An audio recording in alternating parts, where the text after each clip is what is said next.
All right. Evening, everyone. Looks like we're live. I'm Professor McCoy. Welcome back to there we go. Kingdom Come Deliverance II. Anyway, class, yeah, I'm now streaming at this hour. So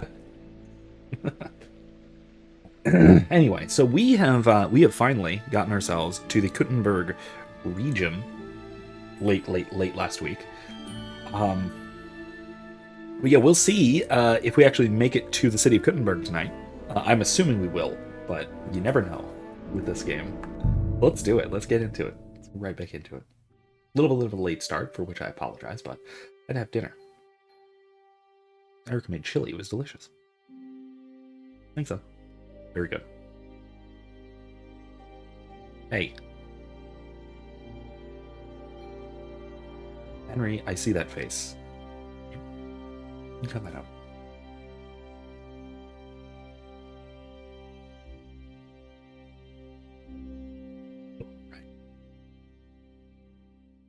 You have a very fine fortress, my lord. I'm glad you think so. As you recall, we escaped Talmberg. I'd much prefer to go back Not to Talmberg. Kottenberg. Trotsky. Life in a With fortress Catherine isn't and with ideal Siska. for a man with my experience.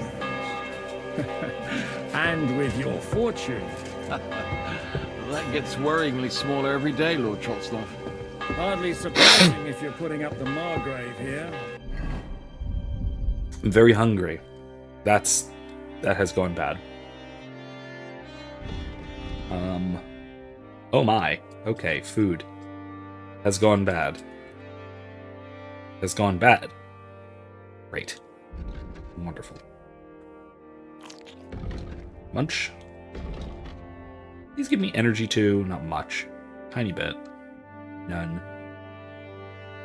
Dear ribs. No energy, no energy, no energy. Ew.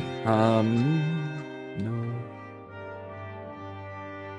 Health doesn't help me.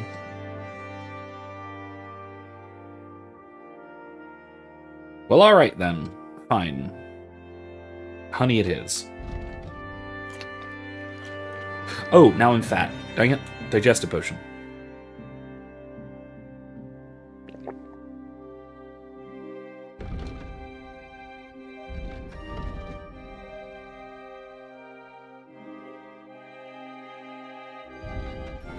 No, that's more down to his Hungarian cousin, if you get my meaning. All right. Perfectly, my lord. You can do it, Siska. You can make it up the stairs. You can do it. I believe in you. To be fair, after the torture you've been through, I get it. Which potion are they making that requires a horny guy? I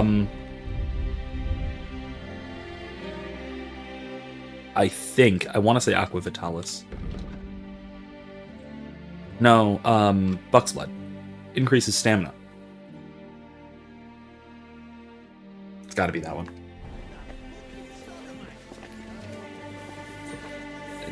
Traffic jam? G'day. Okay. G'day. Okay. Can we...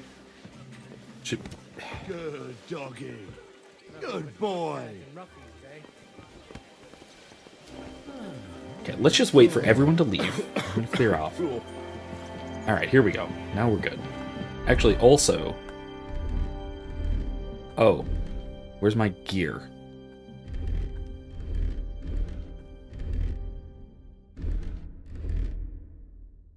Okay.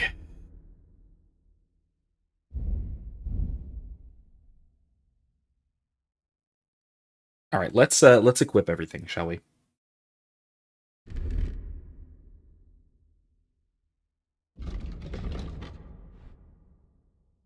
Red is going to be our armor set.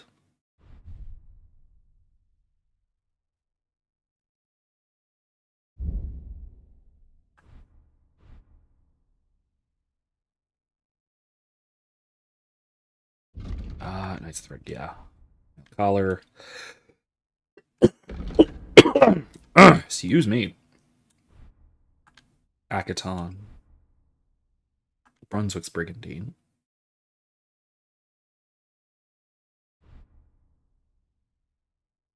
not that one.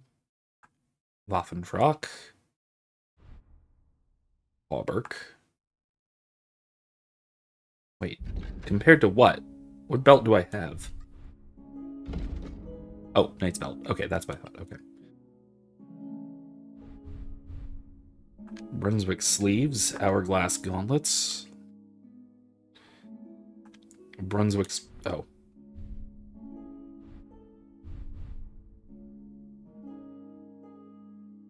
Hmm?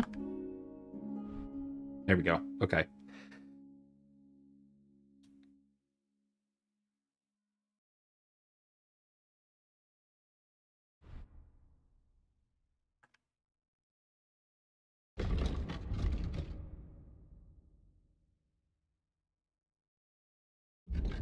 Oh.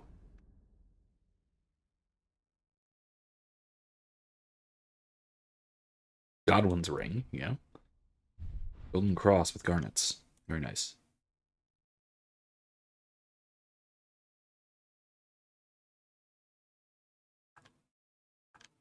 Okay, cool. Next. Our sneaky outfit I don't need to deal with right now. Now for this one, green should be our nice outfit. So brocade hood, cap.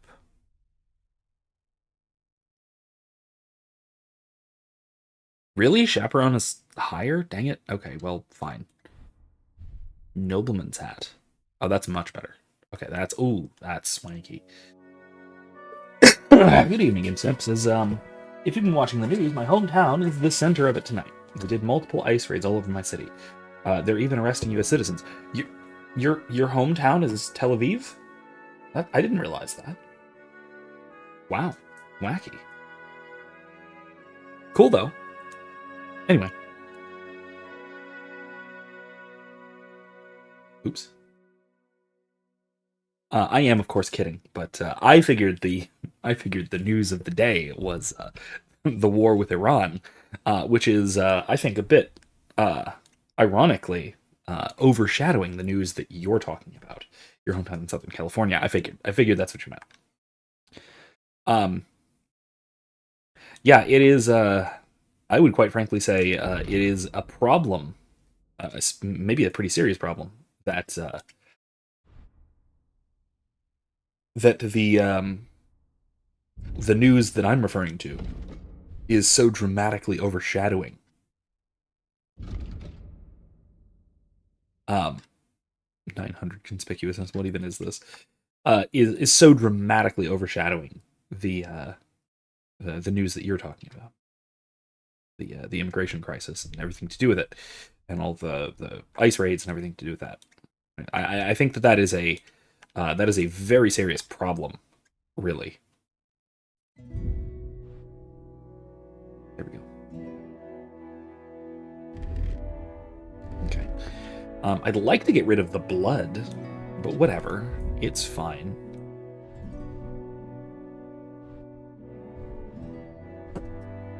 Moth in here? Why is there a moth in my office?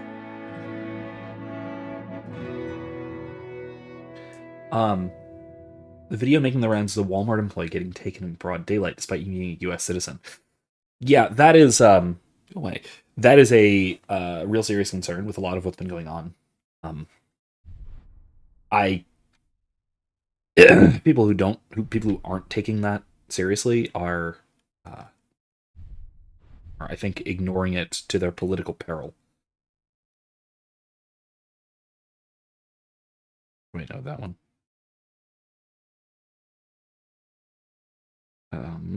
No. Yes.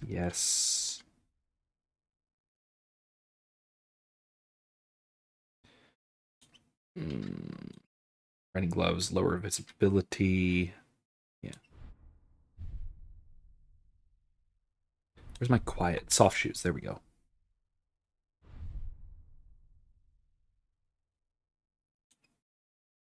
There we go. Let's not do any. There we go. All right, let's dress nice. How about that? There we go. See, that is actually a good point. I kind of had assumed this was mostly just a downtown LA thing, and with maybe maybe some of the surrounding suburbs, but You pig! to know that it is sort You got of something against washing? going out further.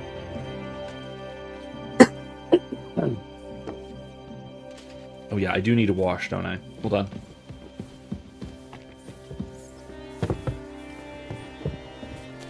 Is there a trough somewhere? I'll do that real quick. Christ! Pardon me. Amen. Anyway, God bless. here we go. Yeah, that's better.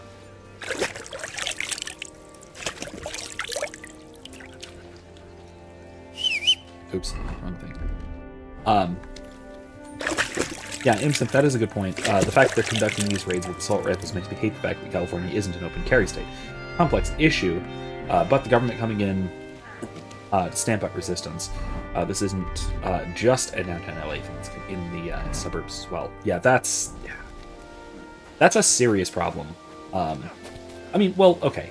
Part of the serious problem is the fact that California is a kind of place where the government can do damn well whatever it wants, and no one can ever possibly stop them. By design, of course, right? That's the whole point of gun laws, is to prevent anyone from stopping the government from doing anything nasty.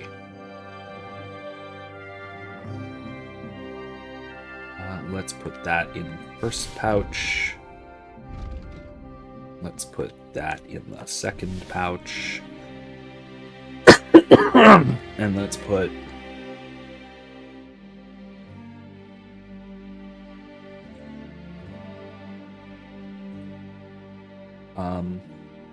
where's... I don't have any strong cockerel. Darn it.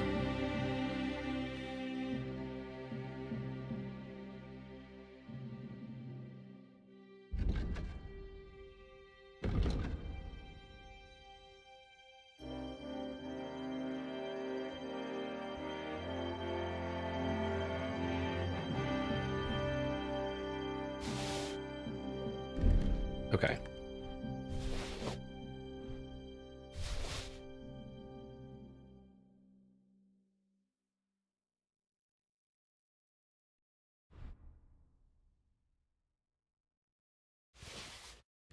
There we go. All right. Imsimp says they show up in unmarked vehicles, throw people in, figure out later whether they're here legally. Rumors say these aren't real ICE agents but auxiliary bounty hunters. I live in the suburbs on the border of the county, and it's happening here. I believe in the radical idea that if the government thinks they can trample on the rights of the people, in a civilian force should be able to make dozens of widows in defense. Well, yes, of course. The problem is that that gets you, that kind of talk, true as it might be, gets you labeled a terrorist, especially in places like California. And again, that is that a large part of that is the problem of the vast expansion of the label domestic terrorist, resulting primarily from what's it called, from the Patriot Act and whatnot. So, yeah, it's funny. For example, so Imsump, you bring up that for once state government is against the federal government, and quite frankly, I don't even know if I'm entirely on California's side here, the California state government. I am in part, at least, sympathetic with the federal government's at least goals, certainly not their methods. But I got a bunch of right-wingers, especially the non-neocon right, the sort of the part of the right that I generally respect. For example, Tucker Carlson. I watched his interview with Steve Bannon, or listened to his interview with Steve Bannon today, which was very good, by the way. Worth watching, or listening to, or whatever. Wherein he basically points out, he gives the line, Tucker Carlson, of all people, gives that line, that tired old line of, I thought we settled this states' rights issue, or this nullification issue in 1870 with a civil war. And I was like, you don't, oh God, you don't need to say it, that you don't settle legal disputes or philosophical disputes with a war. That's not what wars do. Wars just decide who lives and who dies. That's all. And really, the whole states' rights issue and referring to Gavin Newsom as a, quote, neo-Confederate is actually making me uncomfortably sympathetic to California in this circumstance. I don't like that. I don't want to be sympathetic to California. They're... Ugh. California. Gross. Isidore Seville asks, what's up with modernism? What's up with modernists? Did they not have access to Thomas or Aristotle? No, they absolutely did. They ignored them. I assume you're referring to that that short little video clip that I posted from Thursday's stream. They absolutely had access to the pre-moderns, to the classics, to the medievals, all of this. They had full, untrammeled access. They left them gathering dust in their libraries. That's what they did. It was the spirit of the early modern age to try to start over. They drew inspiration from the ancient pre-Socratics in a lot of cases. And in fact, I've argued elsewhere. I've actually written a paper on this. I forget if I wound up publishing it or not. I don't think so. But it was in response to a colleague. It was one of those back and forth response type papers.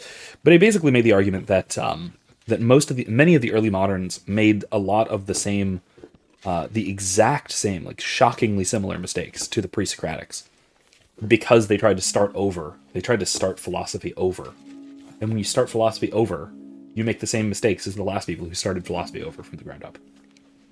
Who would have ever thought? Because you get, you had the ancient pre-Socratic atomists, and then you have early scientific materialists. And then when that becomes a little bit untenable, you get people like Leibniz. There's the idea of monadism, that all is one essentially, and that every part reflects the whole in its entirety by reference to that entirety, and that is essentially just a rehash of not Zeno. Shoot.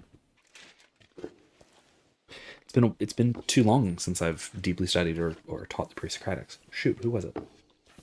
Parmenides. That's it. Basically Parmenides.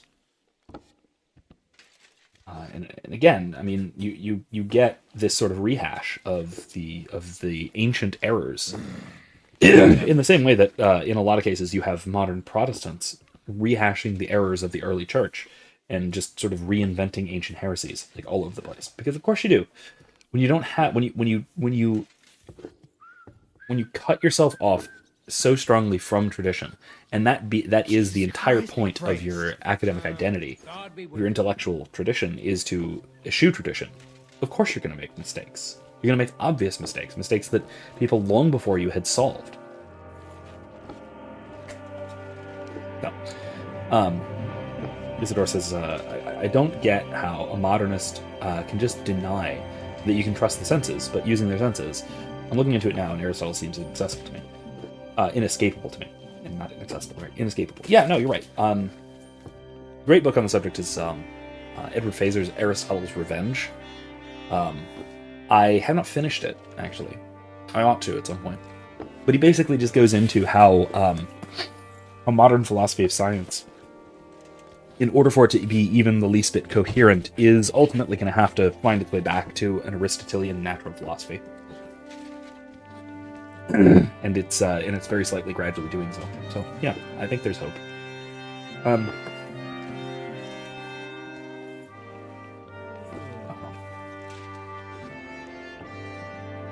mean, here, look. The greatest summary I can find of the problem of early modern philosophy comes from this book. This is Ethica Thomistica by Ralph McInerney. In his preface to the second edition, right at the end. Near the end of the preface to the second edition. He says, a great deal of the strangeness of philosophy since Descartes can be traced to this elitist conception of philosophy and its implicit disdain for your Uncle George. On the classical assumption philosophers will have their distinctive voices, their differing styles, but their addressee is in principle anyone, and their subject is reality, not the lint to be found in their navels. Such reflections influence what one thinks he is doing when asked to give a summary of Thomistic ethics. The way to read this book is to ask whether it jibes with what everyone knows. If it does not, I have failed to present Thomas faithfully, and you should burn this book and turn to Thomas. Jumping back ever so slightly, talking about Descartes specifically, he says, the seeds for such nonsense were present at the beginning when Descartes fashioned what he called methodic doubt. Whatever passed successfully through the fire of doubt could lay claim to being an item of knowledge. This is a familiar story, but notice a fundamental assumption of it. Until and unless I subject my views to methodic doubt, I have no right to say I know anything. Now, methodic doubt is something philosophers do. Apparently not before Descartes, however, which is not insignificant. And this means that people who do not have the time or talent for philosophy cannot be numbered among those who know. On the other hand, the assumption of a Thomas Aquinas or an Aristotle is that everybody already knows things for sure about the world and himself. There are truths common to everyone insofar as they are human. These truths are not deliverances of philosophy, but are naturally known and presupposed by philosophy. Philosophy starts from these naturally known truths and tries to push beyond them, not to call them into question, but to place its anchor in them. When the philosopher can no longer explain what he means in terms of what everybody already knows, it is the philosopher who loses, not the masses of mankind. Phenomenal. Long summary there. But I think it's a key point that that really typifies the modern turn in philosophy of going away from the obvious and towards the bizarre and esoteric, and then also going against what Plato calls the many and the wise. Right? They eschew the many because the uncultured and uneducated plebeians know nothing, and I, the educated philosopher, in my armchair and or scientific laboratory, know all there is to know. They eschew the wisdom of the wise as well, because the wise cannot be counted as knowing because their methods are not our methods. Their methods are ancient. Their methods are primitive. Their methods are to be dismissed. And of course, they dismiss them, and rather than learning from them. It's the fundamental problem of modern philosophy, and honestly, it represents a massive.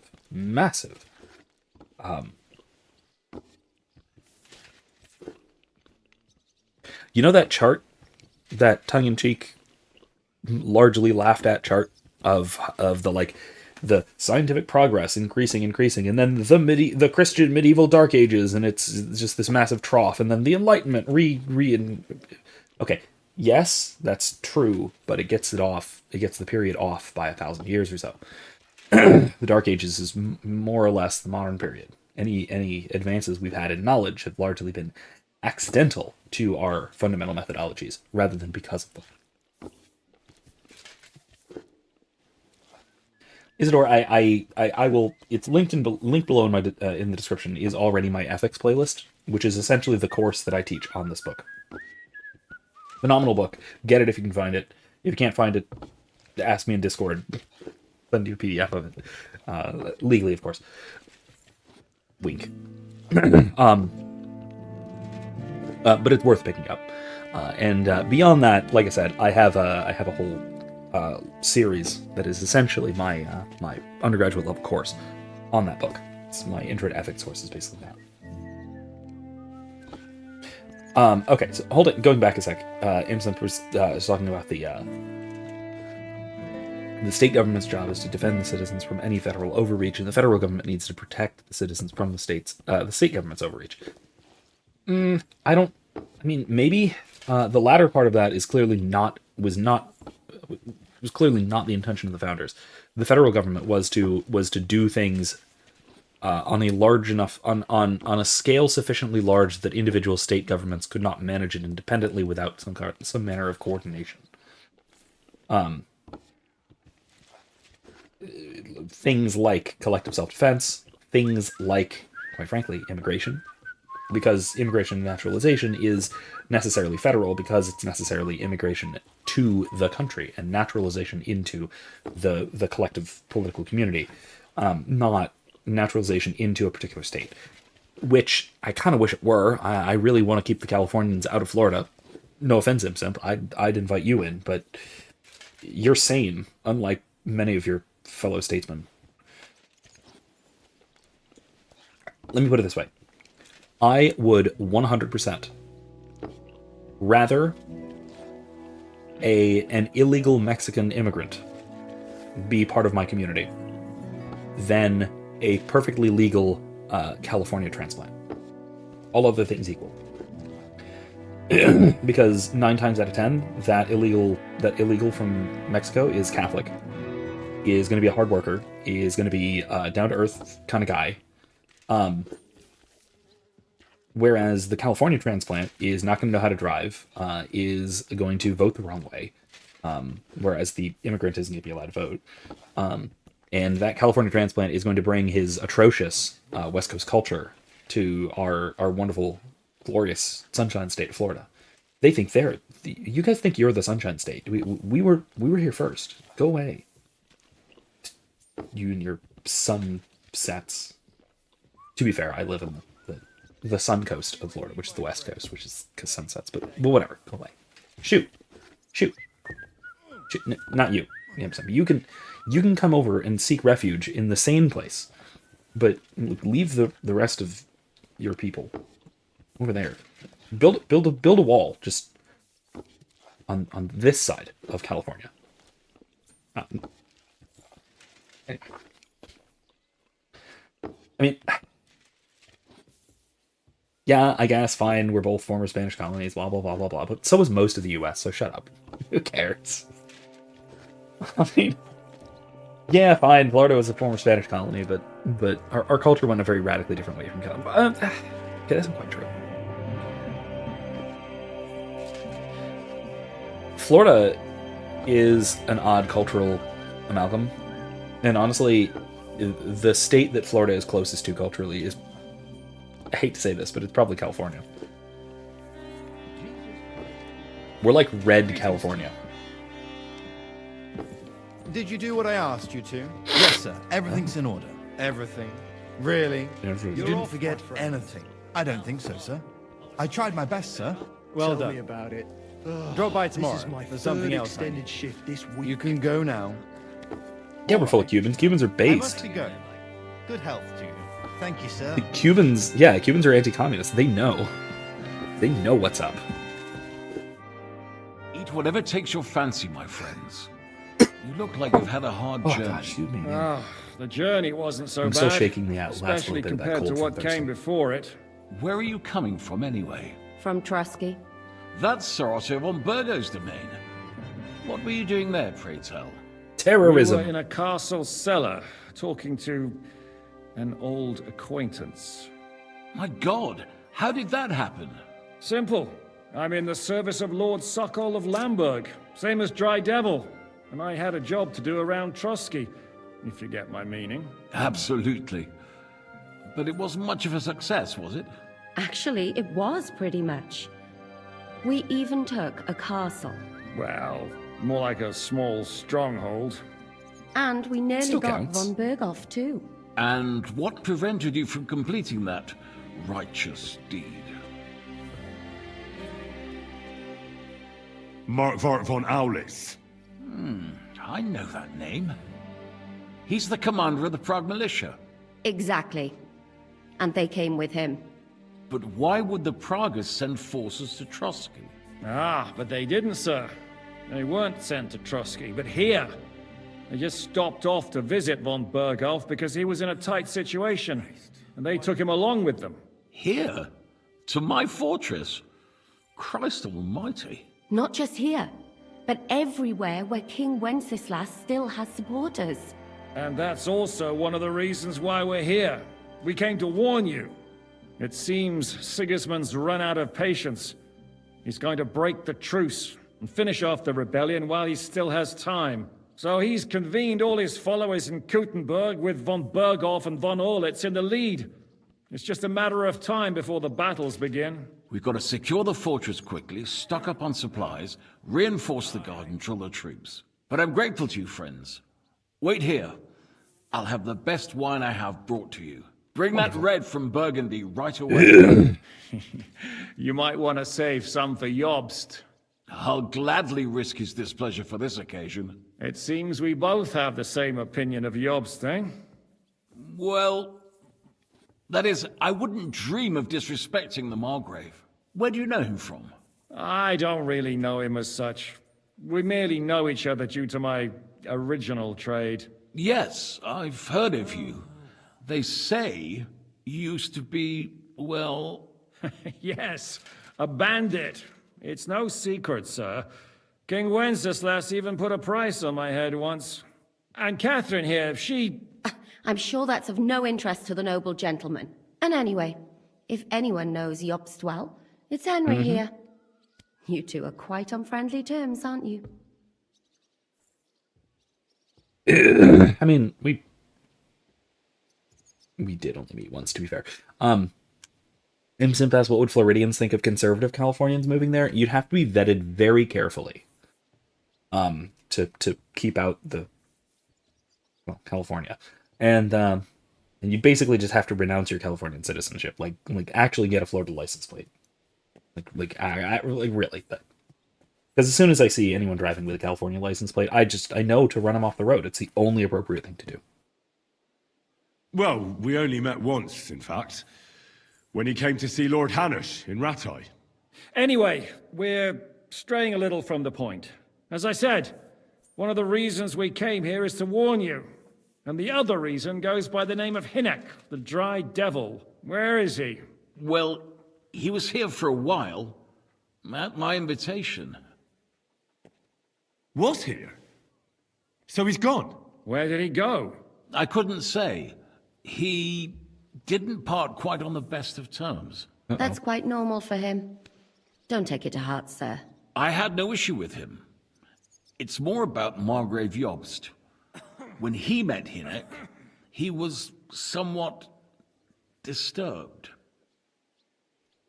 Disturbed? Why?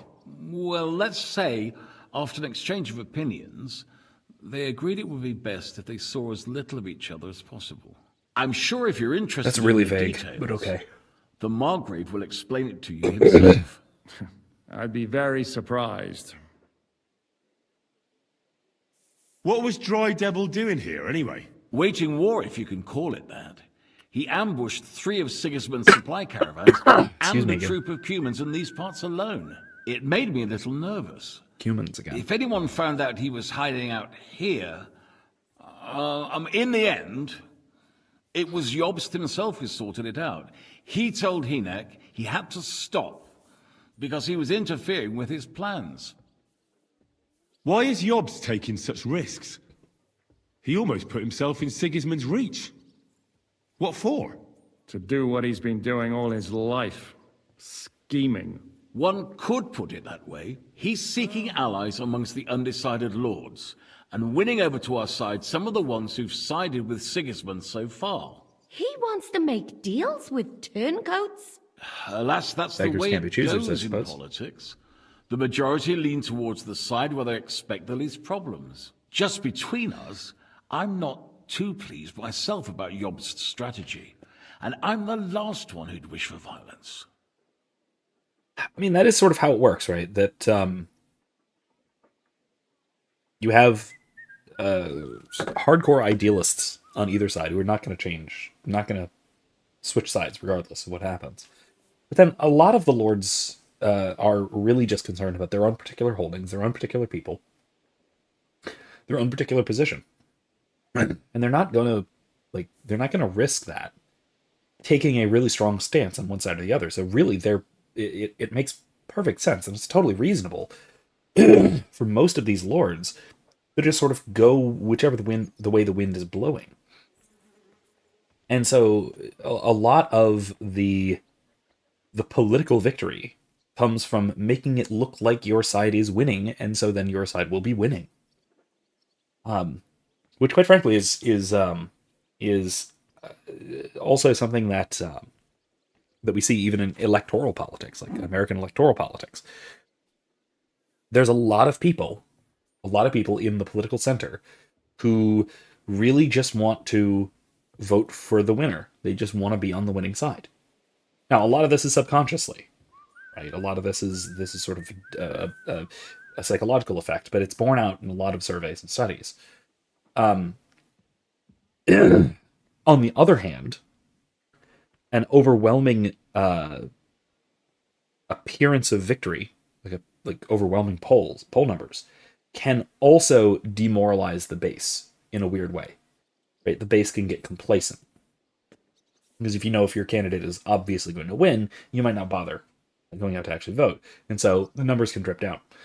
So there's a balancing act of this, which I don't think there is as much of a balancing act here in a political situation like this, in a feudal political situation, where it really is a matter of putting forward a show of strength such that it becomes apparent which side is going to be victorious, because there are really good reasons. There are very strong incentives for being on the winning side, which are a lot of cases even stronger incentives than being on one side or the other in particular. Especially in a case like this, where there's no oh my gosh, excuse me.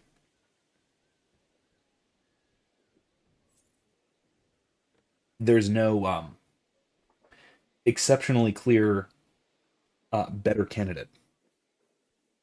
Sure, Wenceslas is probably has the legitimate claim, and that's not for nothing. It's significant, but at the same time, he has his faults, and Sigismund has his faults, and so I don't think it's very clear which one.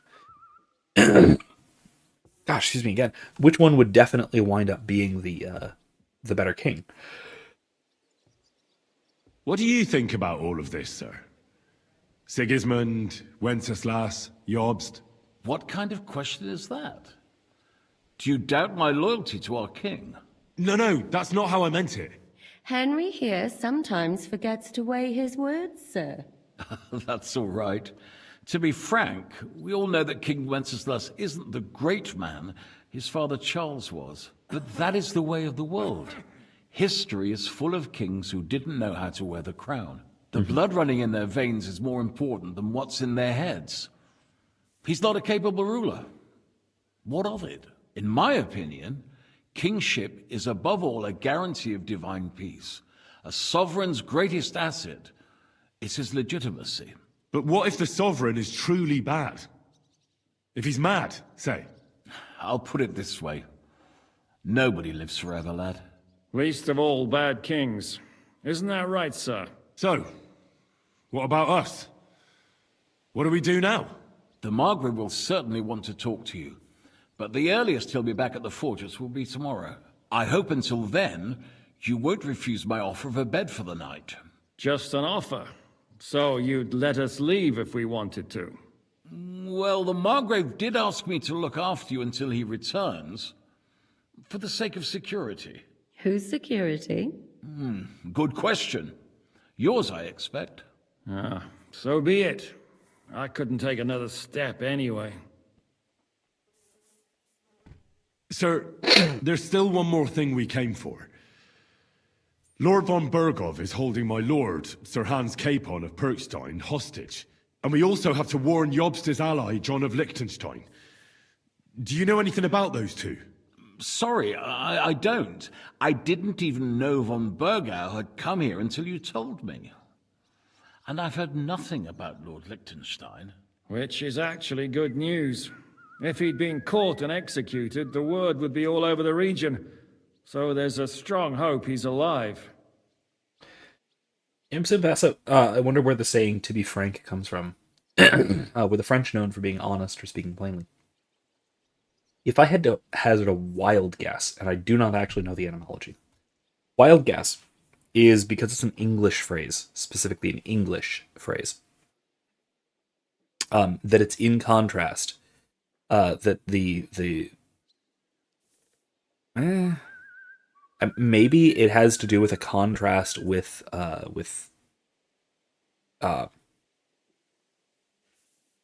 high academic language rather than lower vulgar language, right? Because frank comes from franca, which means common. It's a Latin-based word. It comes from it essentially means common, not French. It actually doesn't. I don't think it shares an etymological root with Frank, like the people, the Franks. I don't think it does, but it might. But it basically just means vulgar or common. It's common in both the vulgar sense and the thing we have in common sense. And so speaking frankly is speaking vulgarly without the pretenses of courtly propriety. Maybe something like that. That's my best guess. Just sort of thinking it through.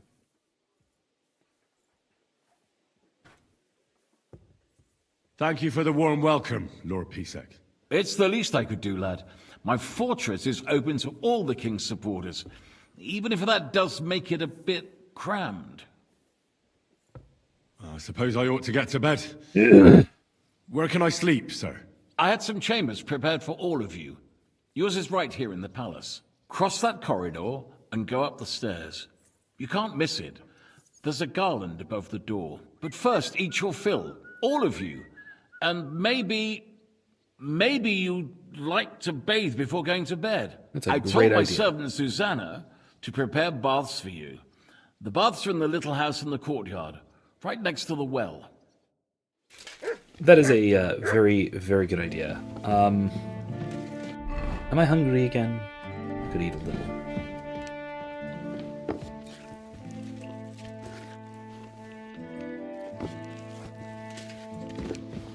Excuse me. Right. I'm not going to take the plates. That seems rude. I have some bacon for dinner. That'll work. No, I won't. Maybe I'll have a chicken leg.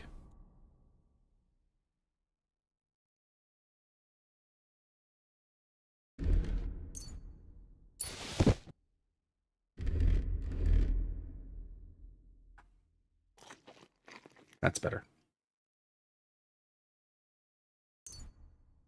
I'm gonna leave these watermelons here if you don't mind.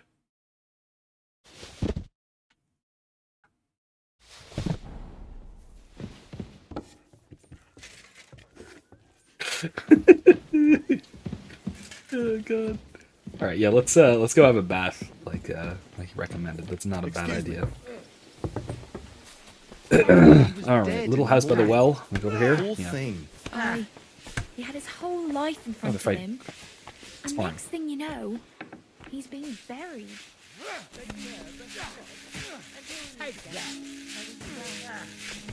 All right. Well, enjoy your sandwich. Lord Pisek said we could have a bath here? Yes, sir. I prepared the hot water and fragrant oils myself. And I'll wash your clothes as well. Thank you. You needn't thank me, sir. And now, if you'll allow me, I'll help you undress.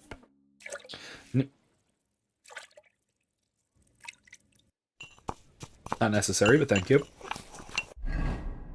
All right, looking clean and shiny. Could you clean this also? No? Okay, maybe not. Okay.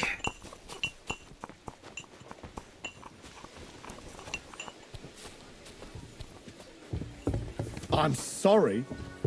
Oh, well, no, you're...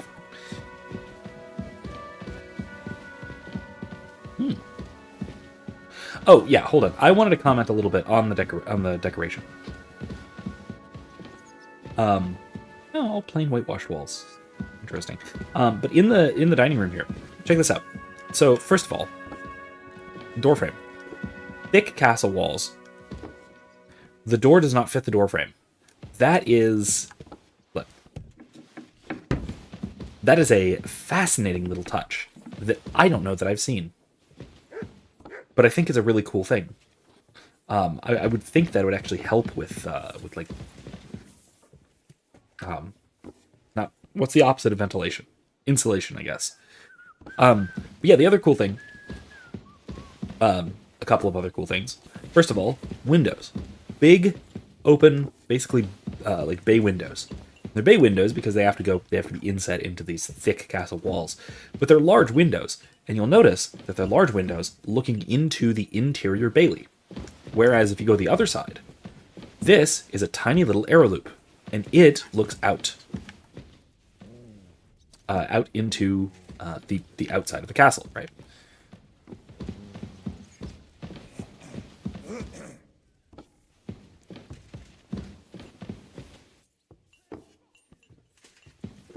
Oh no. Erica, I believe the bananas are probably still good from Sunday. My guess is yes. Want to make a peanut butter banana sandwich and speedrun staying up all night in pain from the chili heartburn. Good luck. But yeah, I would guess probably. Anyway, but yeah, this having nice large windows is a luxury, but it's unsafe because if someone gets a ladder to this is a weak point. This is an entry point. Right? But it's inside. It's on the interior, the inner bailey. So security isn't as much of a concern as it is out here, where you still want to let in light, and theoretically you could use this defensively, but you don't. Realistically, you're not gonna. Realistically, this is just to let in light and give a slight view. So, anyway, the other cool thing is this. Notice that? This pattern? So we have the patterns on the walls of the vines. Beautiful. Beautiful. Gorgeous. Very realistic. By that I mean, well, almost what you would expect in a genuine medieval castle. Walls were very often painted very thoroughly like this. The only oddity is the clipping. These are very obviously two different pattern textures that are just like one wall then the next wall, rather than carefully continued. But that's a concession to game design, I'm sure. But the painting like this, very cool, very common, beautiful. But then this lower cloth thing. I mentioned this when we streamed the last game, and I was wondering if they were going to fix it for this one, for the sequel. They did not. So I mentioned this last time, that this, you'll notice there is a line, a brightly colored line, and then a draped cloth pattern painted on the walls, on the lower parts. This is, because this is drawn from various medieval art depicting very nice rooms, like castle rooms. Personal bedchambers, banquet halls, etc. And so it was thought that this was a common thing to be painted on the wall, would be like cloth patterns. But archaeological evidence has relatively recently, and by relatively recently, I mean between the release of Kingdom Come Deliverance 1 and 2, archaeological evidence has shown that it was actually a very common feature of a lot of medieval castles to have a mounting for a bar that held draperies, tapestries, curtains, whatever, cloth, for decoration, for warmth, for sound insulation, and so you can have modular decoration. So you can have these tapestries brought out, or these curtains brought out, or those draperies brought out for this or that guest, or this or that occasion. And so I know this was a feature in the first game, but the moth is back. Anyway, but I was wondering, I was actually genuinely curious to see if they were going to sort of fix it for the second game, if they were going to actually have little bars with little draperies on them. But I guess not. They're keeping the design aesthetic the same way.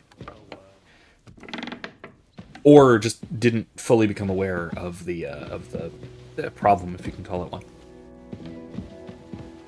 The minor inaccuracy, call it that. How do I go upstairs?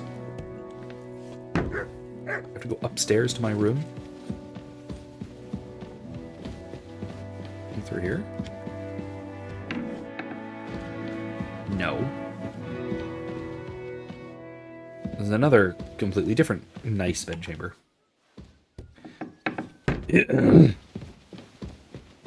Up here? Yeah, here we go. Ah, the chapel. Can I pray? No? You silly doggy. Really? I can't pray here? A lavish rosary. Oh. Ah, breviary. Breviary.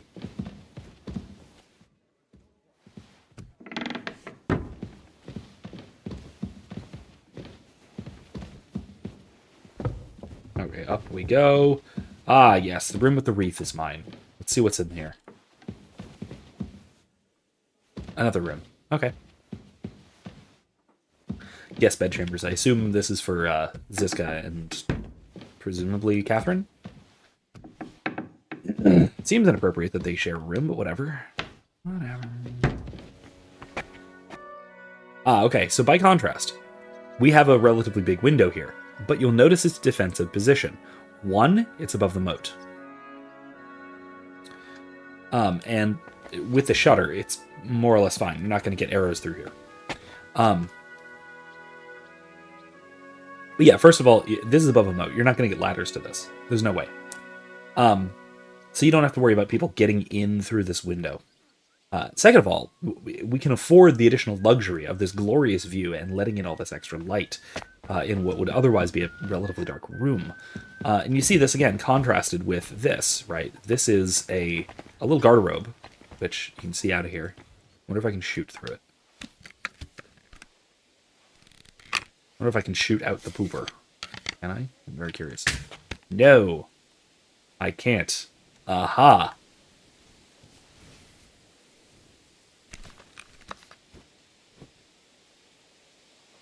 Anyway, sorry. But yeah, you see these windows are very tiny. And it's not for privacy reasons or whatever. It's, again, because this part of the castle is facing outwards. It's not as secure.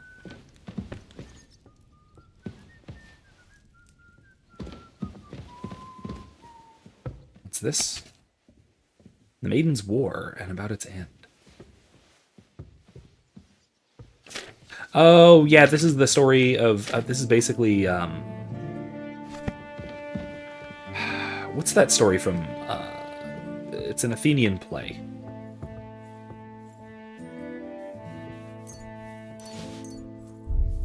About the women who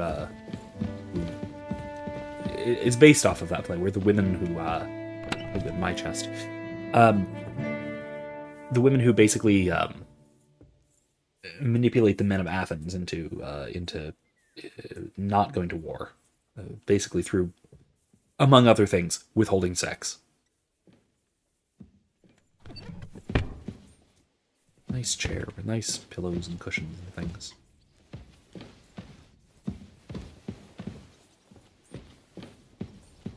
Oh, right. Anyway, the other reason you can kind of afford to have a window this large is because it's very high up. This is the third floor. Getting a ladder up to this point would be extremely difficult. And so the higher up you go on a fortified castle, the more you can afford to have relatively large windows and have them safely. All right, let's have a nap. 12 hours, wowzers. All right. Henry's a real EP, understandably, you know.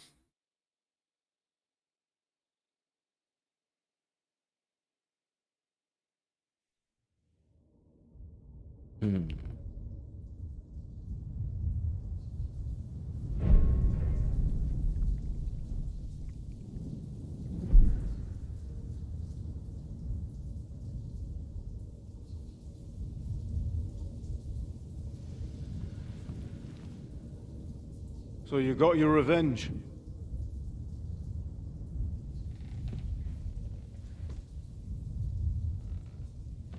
Father, Did it make you feel any Love the light better? shift.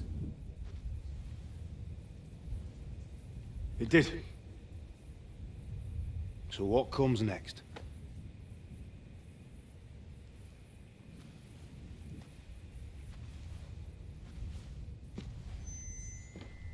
Mark von Aulitz is next. Then von Berghoff. And is that what you really want, son? No matter how many people you kill, you can't change what's happened.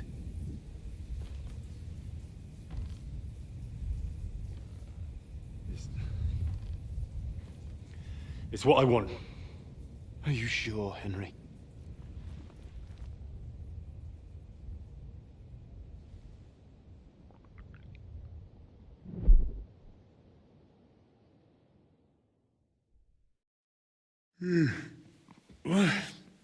What's happening? Why are you waking me up? You again? Yes, the Margrave is calling for you, sir. You and the other gent. You mean Zizka? I suppose. I don't know what his name is, but he's waiting down in the courtyard. I'm just on my way to tend to his wounds. Oh, very well. I'll go now. Before you go, I brought you something for breakfast. In case you're hungry. Oh, have I been too bold? No, definitely not. Thank you. Do you need anything else? No, sir. So, why are you standing here? You haven't dismissed me, sir. Oh, I see. You may leave. Thanks. Thank you, sir. Okay. She's just, like, sprinting off there. Okay. Ah, I've been brought breakfast. Am I hungry at all? I'm not hungry, like, even slightly. I'm gonna take a piece of cheese, though. Cheese is great breakfast. In case you oh my god! That is a lot of nutrition from cheese.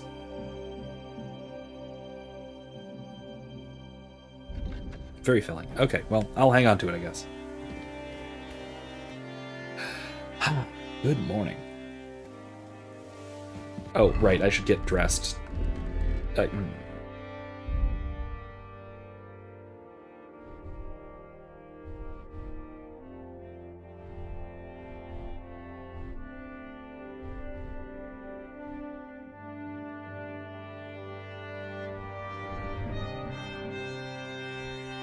Re-equip everything.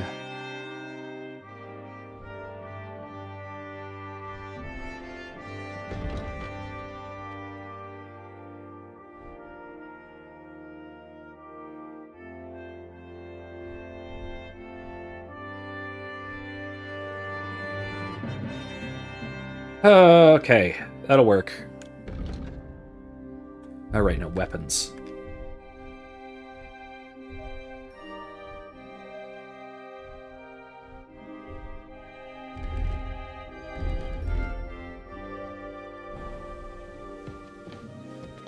Alright, onward we go. I believe things are opening up at this point. But maybe not, who knows? It could just be that there's yet more and more and more and more and more and more and more chaos. Captain's wife. Oh, hello. Greetings. What would you like?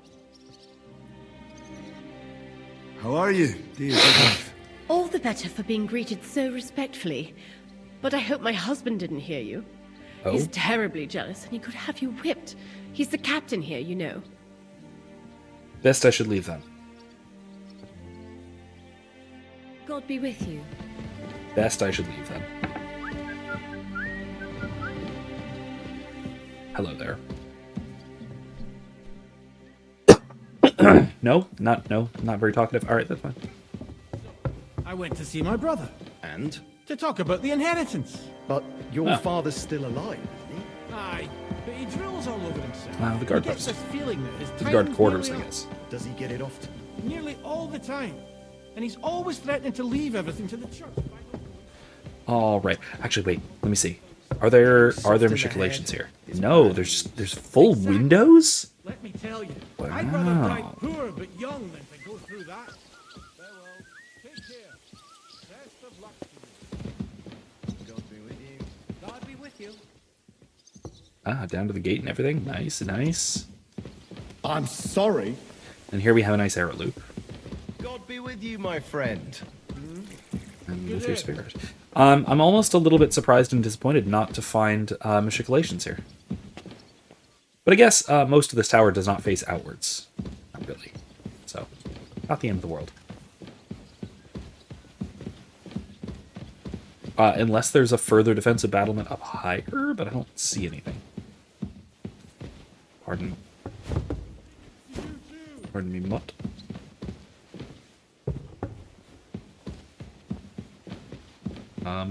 Where am I? Here we go. Okay. I'm sorry. Okay. It happens! Just watch where you're going next time. You can't stand this. We aren't idle here. My man trained like that every day. Hey, here's Pebbles. It's strange, crooked, like a letter from a fancy book. This. I fell off the battlements at Laxenburg Castle. Why would he come here? Why wouldn't he? Lord Pisak used to be Still the believe in kingsman. your... Lo, the worth Henry of Skalitz. I'm just holding a discussion with the captain here about his desolate fortress. That's not how I'd put it. In the end, as my Großvater said, the strength of a castle is measured by its garrison. And mine is one of the best in the region. What do you say, Okay. lad? Am I Why right? is Catherine still covered in blood? Aye. I have to admit, the soldiers here look pretty fearsome. I wouldn't want to come up against them in battle. I get the feeling you'd run instead of facing them, though. Hey? What? Leave him be, meine Dame. Nobody with any sense would take on my men. Now look here, I was just being polite. I'd happily take on your men. Ach ja? Do you fancy yourself a knight? Come, Junge. We'll stuff your clothes with straw, so you don't come to any harm, and let you have a go against one of ours. Pulcock, come here! All right, here we go. The first to bleed Hey, Grace, how you doing? loses.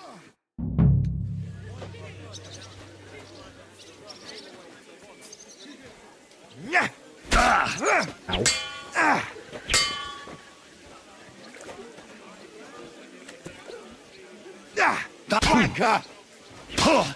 Ooh, jeez.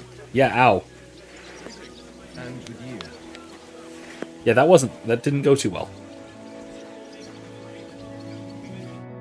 Well, you haven't shown yourself to be very manly, Henry. Thank God I didn't make a bet with the captain. Well, at least you don't have to go to confession. Gambling is the road to hell. Don't worry about it, lad. Pulcock has the strength of a bull. He's not easy to defeat. What? Ah, nothing. Das ist egal. You know what?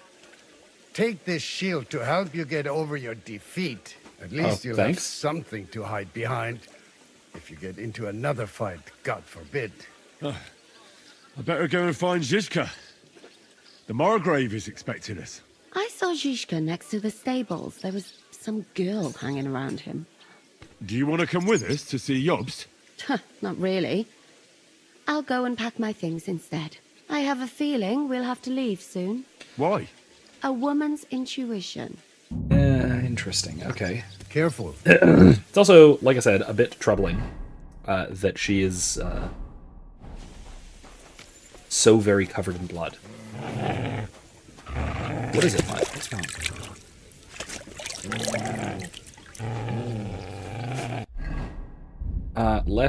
Let's take a potion, huh? Shall we? Why am I doing that? Let's do this.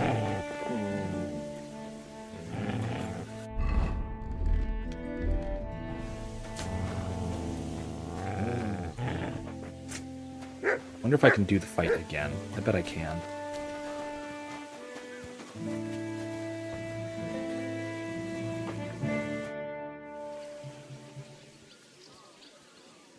I'd like to learn something. What do you want to know? Heavy weapons. Nah, polearms. I'm still not very good with a halberd. I'll tell you some interesting things. Okay, cool. Perfect. Good. Careful. I'll sort you out nicely. All right. Now let's talk to Siska. How are things, Captain? Oh. What do you think? Pebbles, come on. I've seen better days. And you, youngster? Me? Well, considering what we've been through, surprisingly good. Just wait until you've been through as much as I have. Nah, don't say that. You still have your strength. A real man of iron. A damned rusty one, I'd say. But enough chat. I see Jobst has returned to the fortress. That's why I'm here. They're expecting us. I wanted to take Catherine along too, but she said she'd rather get the horses ready. She's doing the right thing, and you better run ahead and greet the Margrave. I'll join you shortly. Are you expecting trouble? I always expect trouble. Jobst has turned coats more times than I can count. And the way things are these days, I'd rather have horses standing by, even on a visit to my parents. What about that dry devil of yours? Did you find out where he went? No, nobody asked him where he was going, but it seems they're hoping it's as far away as possible. I'm not surprised. If I know him, he wasn't the ideal guest. At least Jobst might know where he is. He might. To be honest, that's the only reason for talking to him. I'll be going then. All right. Well, meet you there when you get around to it.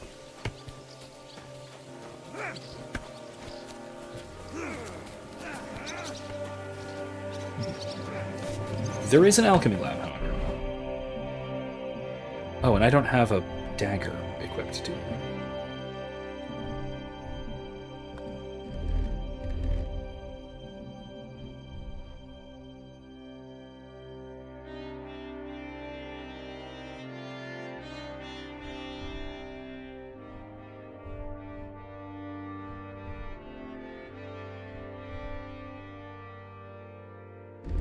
Okay, cool.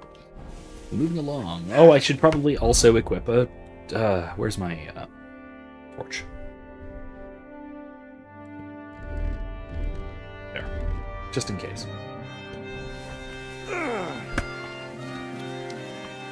Oh, to Annapolis Valley. An adventure on Sunday. Cool. Very cool. Yeah, we've been out doing some stuff. We went to... mostly we've been doing a bunch of fun little stuff with the kids. We went to this this like big indoor play place kind of thing. When was it? Friday? Yeah, Friday. Pretty cool. Very cool. Henry, where's Captain Zizka? He got held up. I received a report that von Bergov's banner is flying in the camp of my dear cousin Sigismund. So I assume the negotiations at Trotsky didn't go too smoothly. No, sir. I don't have good news for you, I'm afraid. Well, good or bad, I'm sure you have plenty to report. So what happened with von Bergov at Trotsky?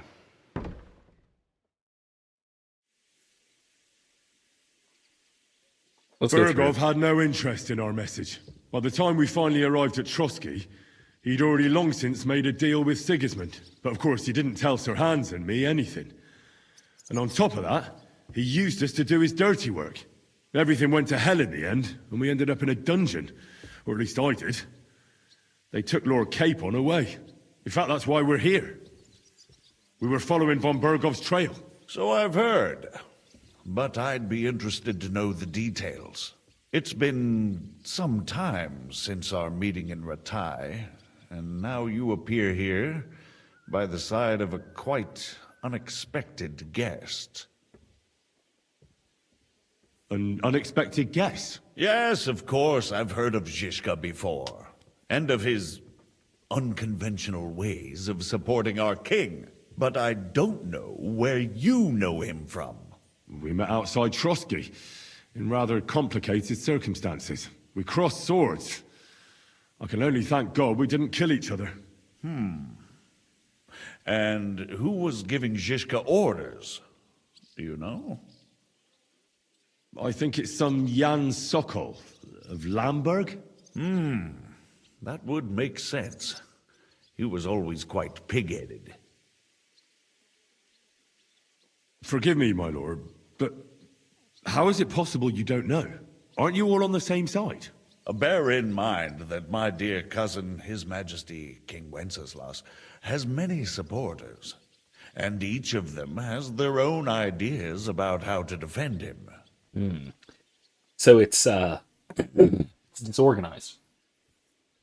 The support on the side of King Wenceslas is not exactly well ordered or well organized together. Yeah, that is kind of troubling. That is bound to lead to some complications. So, on the one hand, the disorganization can, in theory, have its benefits. That it's because it's a decentralized kind of resistance, because it has to be by nature, because Wenceslas is locked away. That means it doesn't exactly have a single point of failure, other than Wenceslas, I suppose. That does make it somewhat anti-fragile, which is a good thing. Then again, it does prevent a lot of coordination, which would be far more helpful to a cause like this. I understand. It seems complicated. On the contrary, it's all quite simple. Really? If I could get them all together in one banquet hall, give them their fill of wine and venison, they'd come to an agreement on the spot. Are you Let's sure about move that? on. I heard something about a pillory and poaching. What in God's name did you and Sir Hans get up to? Things went wrong right from the beginning. We were ambushed, and we lost the letter. Lord Capon and I were lucky to get out of it alive. But no one at Trotsky believed that we were messengers. Von Berghoff refused to aid a nobleman in need. That seems pretty low for a man of his stature. Well, to be honest, Lord Capon didn't really look much like a nobleman. We True. were ambushed while bathing in a pond, and then we fled through the woods. So we really looked like a pair of beggars. Ah, that must have been a peculiar feeling for Lord Capon. You can't even imagine it, Your Grace. I certainly cannot, in truth. In any case, are you sure there's nothing else you want to tell me? Well, you should probably know that Istvan Toth was working for von Berghoff. Who's he? One of Sigismund's cronies. He was causing havoc around Ratai. Ah, yes. Hanush and Radzig mentioned some such person. They even foolishly let him go. They had Not to. anymore. They gave him their word. Yes. Well, it's actually quite heartening that some people still have such naive ideas about the world. Well, no one let him go this time. He's dead. Very good. From what I've heard, he was a bandit and a cutthroat. There should be no dealings with his ilk. Hear, hear. And do you want to tell me anything else? Besides about Toth? That's all that happened, sir. Truly. My court messenger and bearer of tidings, both good and bad, John of Liechtenstein, has mysteriously gone silent. So every piece of information I get now is precious. By the way, you said you were in von Berghoff's dungeon. And I can imagine how they treated you there. Tell me, did you reveal anything? Well, they asked questions, yes. But I was counting on that, and prepared myself for it. How did you prepare yourself? Well, I mainly told them things I was pretty sure von Berghoff already knew. Like that Radzig is a supporter of Wenceslas, that you and I met in Rattay. And was he satisfied with that? Well, I don't think he expected anything more from a simple servant of Lord Capon. That's true. I must say, Henry, you've pleasantly surprised me. You can keep a cool head as the world around you burns. You'll make it far. Thank you for the news. He didn't actually betray You're free anybody, to go to if be you fair. want. But I would be glad if you stayed at the fortress. As soon as it's possible, you can join a legation heading for Rattay. I'm sure you already want to go home. Sir, that's a generous offer, and I appreciate it. But it's not what I want. If you wish to stay and help here, I'll be glad, of course. I need someone to escort my envoys, and you've proven yourself more than capable. It's Lord Capon, Your Grace. I came to find out where he is and rescue him. A noble thought. But you mustn't worry about Lord Capon. I'm sure von Berghoff has him trapped in a gilded cage. But I made a promise, sir. I understand, but honestly, Lord Capon is now safer than you or I. The most sensible course now is to wait for the ransom demand. Margrave. Ah, Captain Zizka. Henry and I were just discussing Lord Capon. Yeah, the Margrave He is thinks actually he's in quite no safe, danger. to be fair. We Unless, should wait for a ransom demand. unless von Berghoff and I Sigismund wanted are to talk to you insane, about something else. which is possible, I suppose. I suppose you're wondering why your friend Hinnek, also known as the Dry Devil, isn't here? Oh, there's plenty of gossip going on around the fortress. You and Pisek refused to grant him asylum. Asylum is for those in distress, Captain. Hinnek came to burn and pillage. I have quite different plans.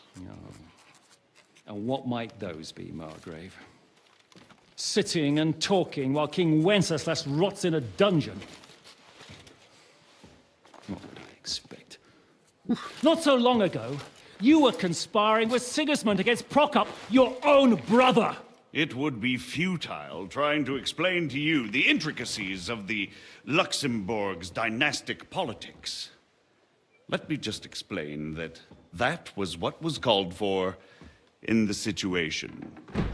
But I assure you that I am now acting in the best interests of this country and of King Wenceslas. You're acting first and foremost in your own interests. Everyone knows that. Strong words coming from a pushing man hard who here. earns his bread by killing merchants on the road. No offense intended. I applaud your art. The pen is mightier than the sword, but there are times when it's vice versa.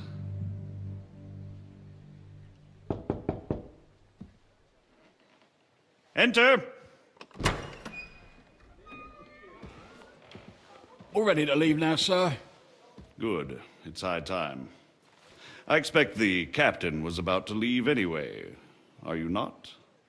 With pleasure. And you, Henry? Me? Well, sir, I made a promise. I understand. I won't attempt to keep you here by force. But bear in mind, I have concluded a very fragile truce with Sigismund, which gives us time to get ready.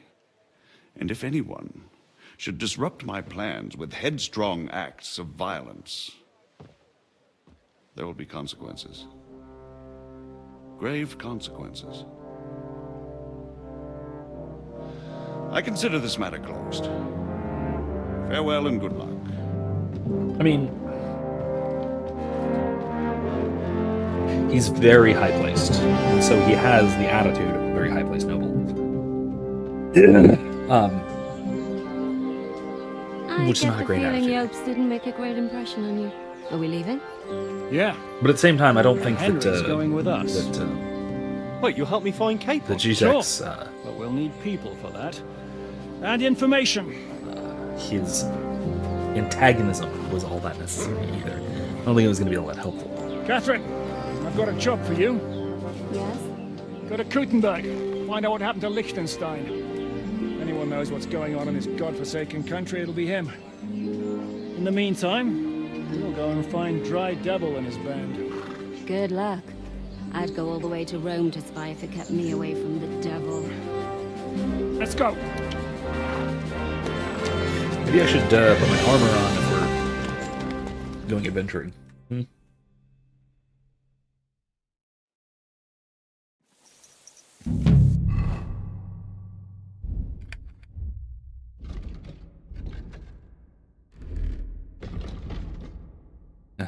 Okay, so Sukhthol is where we currently are. That's another big map, isn't it?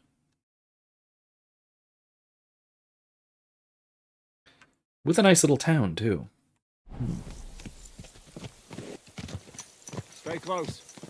The devil doesn't know you, but he should recognize me, even like this, unless he's too drunk. What is your plan, anyway? Okay, so you can travel Go from back and village forth to between the village, regions. Easy hamlet enough. to hamlet, until we find him. That won't be necessary. We just have to visit places where you can get booze. So all the taverns and dens in the region? If it comes to that. That could take ages. And if the devil and his band have racked up some debts, it could get a hell of a lot more complicated. So, where do we start? I have heard of a place Ziska, that's did I say a Zizek? favoured meeting spot of bandits, poachers, and all kinds of scum. Whoops. If I was Whatever. looking for the devil, or at least someone who knows something about him, that's where I'd go. Sounds like a good place to start. And if we find the devil, what then? If we're really to step on Sigismund's toes, we need capable men. And the devil's capable. of anything, really. I'm not sure what the three of us can achieve. Okay, we're heading east. Who? Devil's Pen. That's what his band is called. They're exactly the sort of men we need. And what do you have in mind when you say step on Sigismund's toes? What about Liechtenstein and Capon? The same thing we did to von Berghoff. But don't worry, it's gonna take a lot of time before we're ready. In the meantime, hopefully Catherine will find out where young Liechtenstein is hiding. If his spy network really lives up to the legend, he'll surely know where they're keeping young Capon. I hope so. And when he's free, then we can step on Sigismund's toes. I'm sure Lord Capon will be happy to help. In that case, he'd be better off staying in captivity. So, what do you say? Should we speed up? The road's quiet. The surroundings are pretty. Why rush? At least we won't be so conspicuous. If you say so. All right. Yeah, let's just go on along, shall we? That way we also unlock more of the map, too. Or reveal, I should say, more of the map.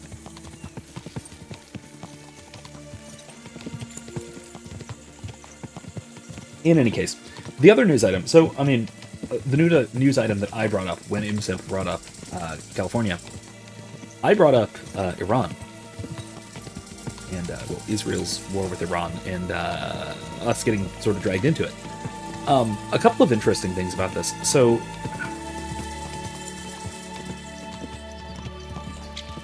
first of all, I am disappointed deeply by Donald Trump either deciding to go about this or getting dragged into it, and I don't know which. But either case is deeply disappointing. Well, let's not spur the horses. Let's just go. We're just going. Yeah, Israel can fend for itself. I don't know if Israel can fend for itself, but I also don't care. This was their stupid decision, and they really ought to, bear the brunt of any consequences rather than us having to take on that slack for them. But of course, that's probably not going to happen. Yes, we also need to stop propping up a nation that spits at priests and nuns. Fair enough. I'll grant you that.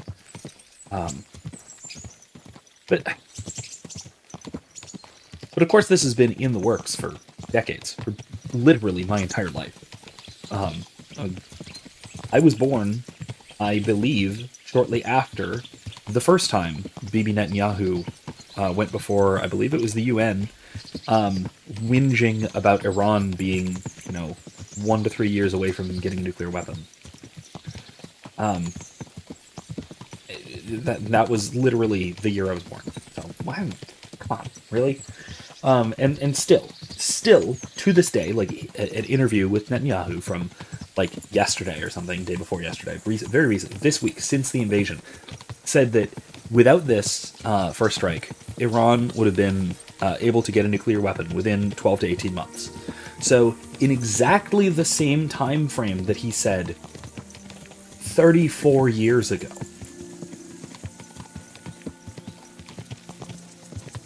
Right. Okay. This is utterly deranged. Taking this seriously is an absolute joke. Isidore asks, what sort of obligation does the Christian owe to the Jews? To the Jews as such, as a people, nothing. Because that is no longer a, frankly, that is no longer a meaningful unit.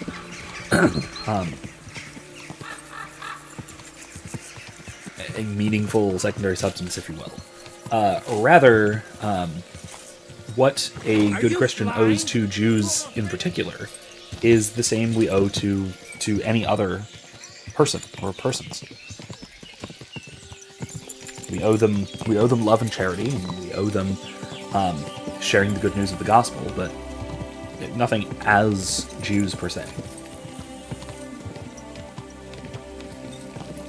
Aren't we the real Jews? Can you go over, quote, I'm going to give scare quotes to this, replacement theology, how the church stance differs. Yeah, so what is often disparagingly referred to as replacement theology by evangelicals is the idea that the church is Israel, is modern Israel. Joe Heschmeyer's Shameless Popery from today, I think it was. I'll link to it. He kind of talks about this indirectly.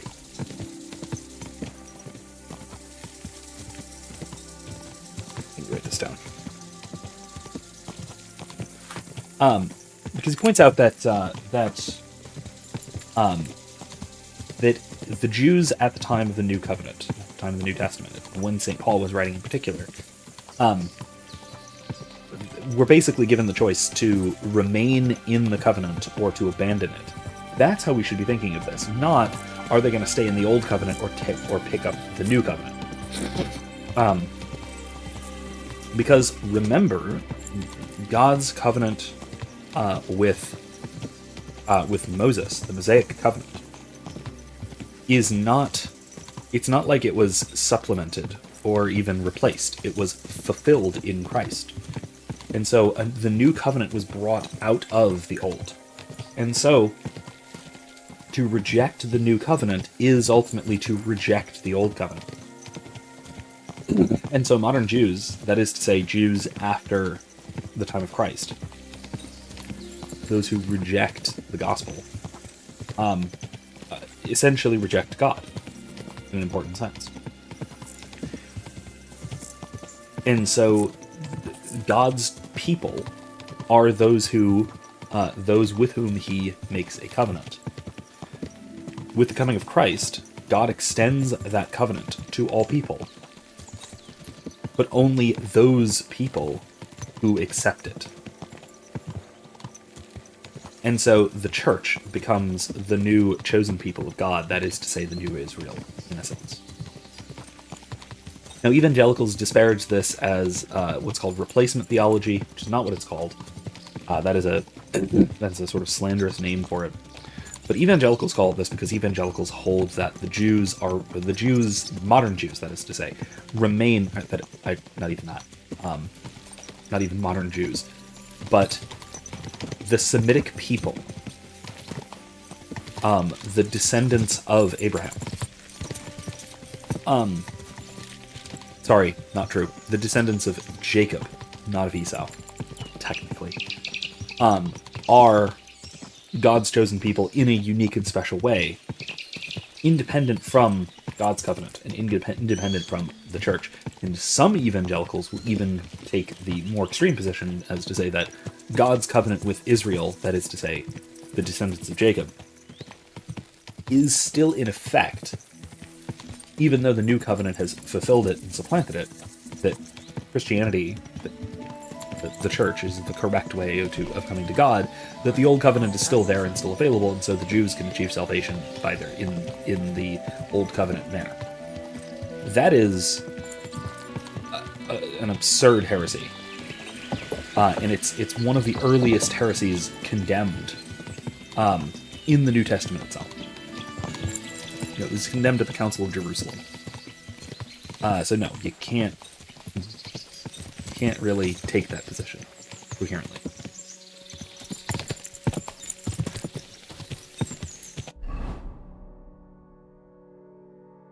Okay, wow.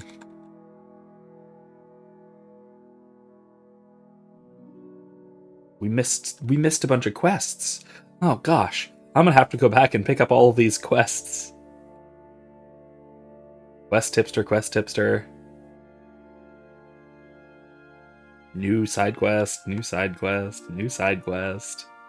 I think this is Kuttenberg over here in the east, if I'm not mistaken.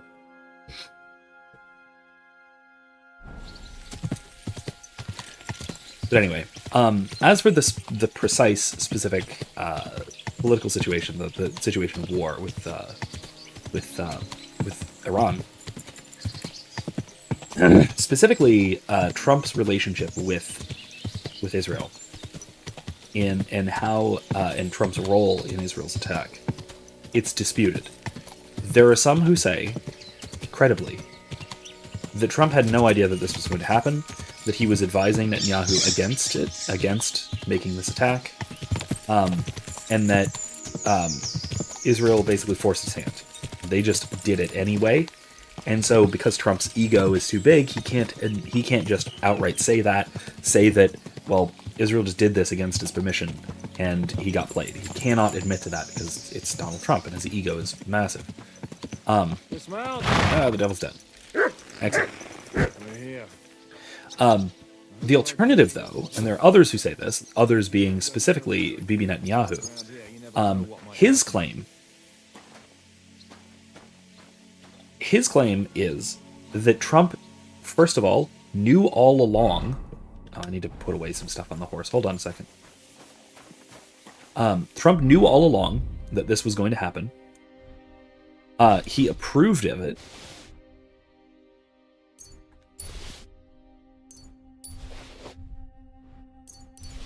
He approved of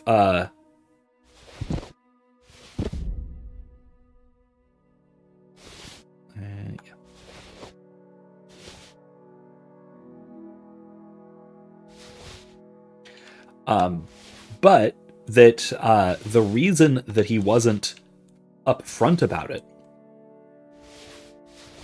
was because his intention was to lure Iran into a false sense of security by falsely negotiating.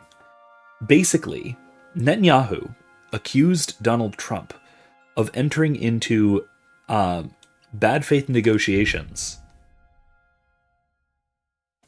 as a way to lure them into war. That's a horrific war crime. That is a really, really nasty war crime. Okay, that Netanyahu is accusing Trump of participating in. That's kind of crazy. When we should take this accusation quite seriously, even if I think that it's far more likely that Netanyahu is just lying and that Trump was in fact manipulated into this. I don't think Trump was sort of in on it and was deceiving Iran. Oh, can I say one more time what the war crime is? False negotiation. So a bad faith negotiation is a war crime. You're entering into a negotiation for the sake of maneuvering your enemy into a vulnerable position to initiate essentially a sneak attack. That's a war crime. That violates just war theory, and it violates various international treaties. Like, if that is true, Trump, very much like Netanyahu, would probably be wanted for war crimes by the International Court at The Hague. Like, that's horrific. Should sanctions be placed on Israel? Yeah, maybe. I don't know. Sanctions are an act of war. I don't think that's justified. It's probably not.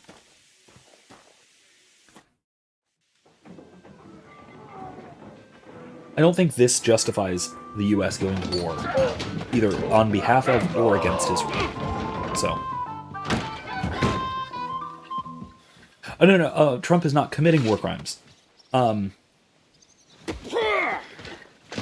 warned you had it coming, you drunk. Netanyahu has credibly accused Trump of committing war crimes. See it? Does feel better when I've had a drink. It's a gift from God. Either you pay us back our coin, or you can leave your head with us. Of course, Netanyahu is not putting it in those terms. He's not framing it as a war crime. Because he's a war criminal. That. I'd have a use for that turnip. But I can only pay for it with iron. Here we go. Shishka?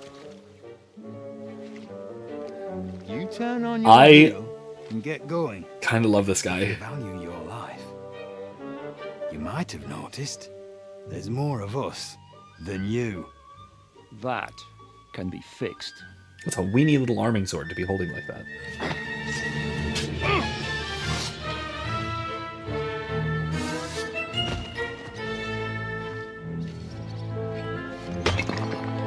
Oh no, the drunken master. Should he... Who do you mean he? Trump or Netanyahu? Should he submit to a tribunal for war crimes? I mean, the answer is yes. Are you waiting for orders from your wife? What's going on here? There we go. Now you're mine, you bastard!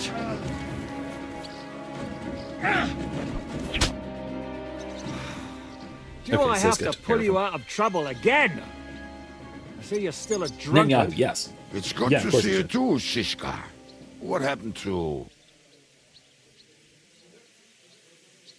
That doesn't matter now. Huh? Who's that? Where's your old band? You're looking at all that's left of it. I see we have a lot to talk about. That we do. Anyway, this is Henry. Henry, this is Kubienka. Hiya, lad. And thanks for the help. You're handy with a sword. Thanks. Kind of love this guy. Not that I couldn't handle them myself. He would be one of the best archers north of the Alps. If he wasn't drunk or with one arm in the stocks all the time. Shouldn't we leave before someone notices the corpses? Easy, lad. This was the devil's den. If we behave ourselves, the innkeeper will just charge us a cleaning fee, and that will be that. There will be plenty of time to get acquainted with the local customs. We're looking for the devil. Where is he? Well, when I said we have a lot to talk about, now is the time. This is the innkeeper, Dreadlight. Gentlemen, I won't have this. You're murdering my guests and making a mess. They started it. They've been drinking on credit for half a day. Who's going to pay for this now? If you search their pockets and sell their weapons, that should cover it. And I have a feeling Kubienka here owed them some dice winnings. I didn't cheat. Pay him. All right, then. What did I do to deserve you? Here you go. Ah, kinda dig I the see random you are a little nobleman rumbles and on a his generous one shoulders. at that. You didn't have to, but thank you. I'm much obliged. You don't need to worry about anything. We'll clear away the corpses, pour some sand on the blood, and no one will know what happened here. That's nice of you. This But place leave us is alone a now. Nobody will be madhouse. looking for them anyway. Only the catchpoles would be interested in them. You might even get a reward. Did you hear Lord Shishka? Yes, I did. Of course. I'm leaving. Just call if you need anything.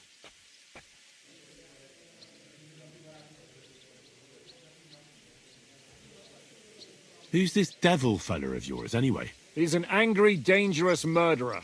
Someone you want on your side, but never against you. and a treacherous old fox too. One time, he was besieging a castle, and when they refused to surrender, he dressed up as a begging hag. They let him in, and he slit their throats in their sleep. Jesus. I still regret not being there to see that. I was there. In fact, he kidnapped that hag's grandsons and told her he'd cripple them unless she let him in the castle. She opened the gate for him at night, and you know the rest. Ha! Well, I could better the way Devil tells it. Jesus. Imsenpass is the endless wars Israel finds itself in, punishments from God for occupying the Holy Land, despite their exile for denying the Messiah foretold by their own prophecies. Maybe. I don't think that it's necessary as an explanation, though. I think that Israel's constant wars are completely explainable in, let's say, geopolitical terms. Right? First of all, they're in the most warlike region in the world that has always been, for all of history, the most warlike region in the world. And they chose to be there as, liberal Westerners. This was predictable. But then, also, they've picked fights with absolutely every other nation in the region repeatedly. That is what this is punishment for them being really horrendously bad neighbors. That's what it's punishment for. Sure, maybe there's an element of occupying the Holy Land. Maybe. There's probably a level on which that is true. But I don't think that it's a necessary explanation, even if it is true. Out from here, there will never be peace until both sides accept that the one who was crucified is the Son of God. Well, that's true. I'll grant you that. If both the Jews and the Mohammedans accepted Christ, I think that the region would be relatively peaceful. There would probably still be skirmishes there, right? There would still probably be some kinds of, tribal conflicts and such, land grabs, blah, blah, blah. It would happen, even if the whole region were converted to Christ. I do think there would still probably be conflict in the Middle East. But nothing like what we see now. Nothing like what we see now.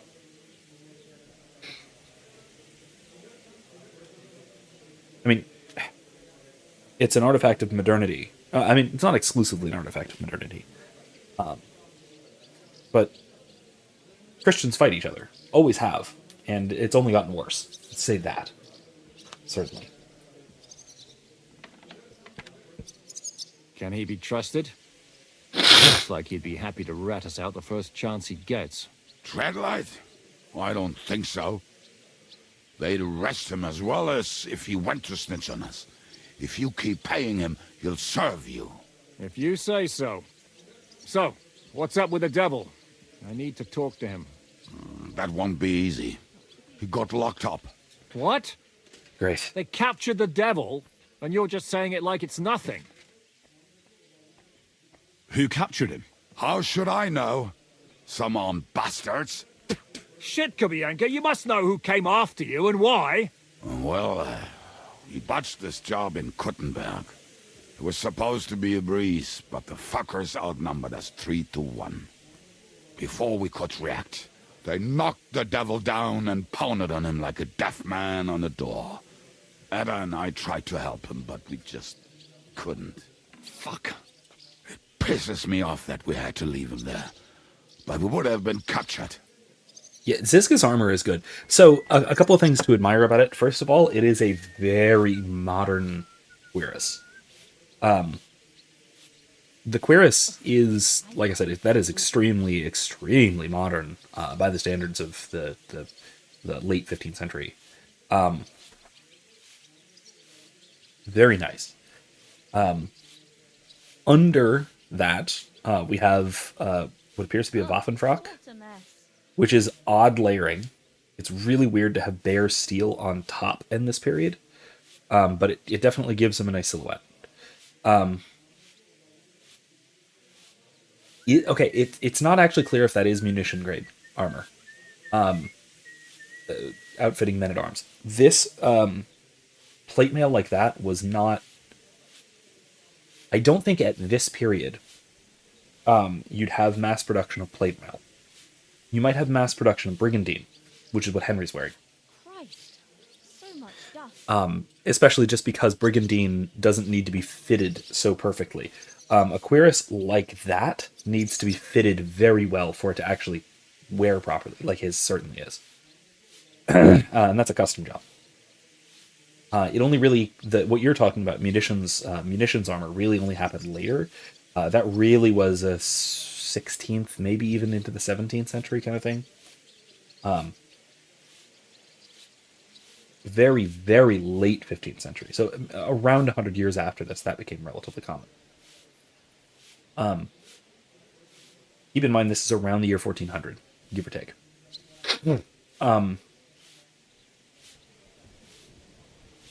Then, uh-oh. I may have a child who needs help. I'm not sure. Erica might be up to get him. Okay. Let me know if you need me. It's her sheep. Yes, I have 4 kids. You know this. I mean, maybe you don't know this. Maybe you're new here, but if you don't know this, I have 4 kids. They're all over there in the next room. They're supposed to be asleep, but things happen. They're kids. Kids happen.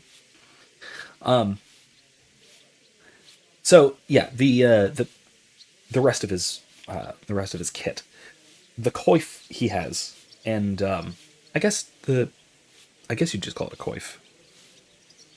Would you? Or would you call it a gorget? Whatever, the chainmail piece around here, you'll notice something really cool about it, is that if you look around the neck, you'll see that it has a clasp. And while we were fighting him, you will notice that it actually goes up over his chin, which is how it's supposed to be.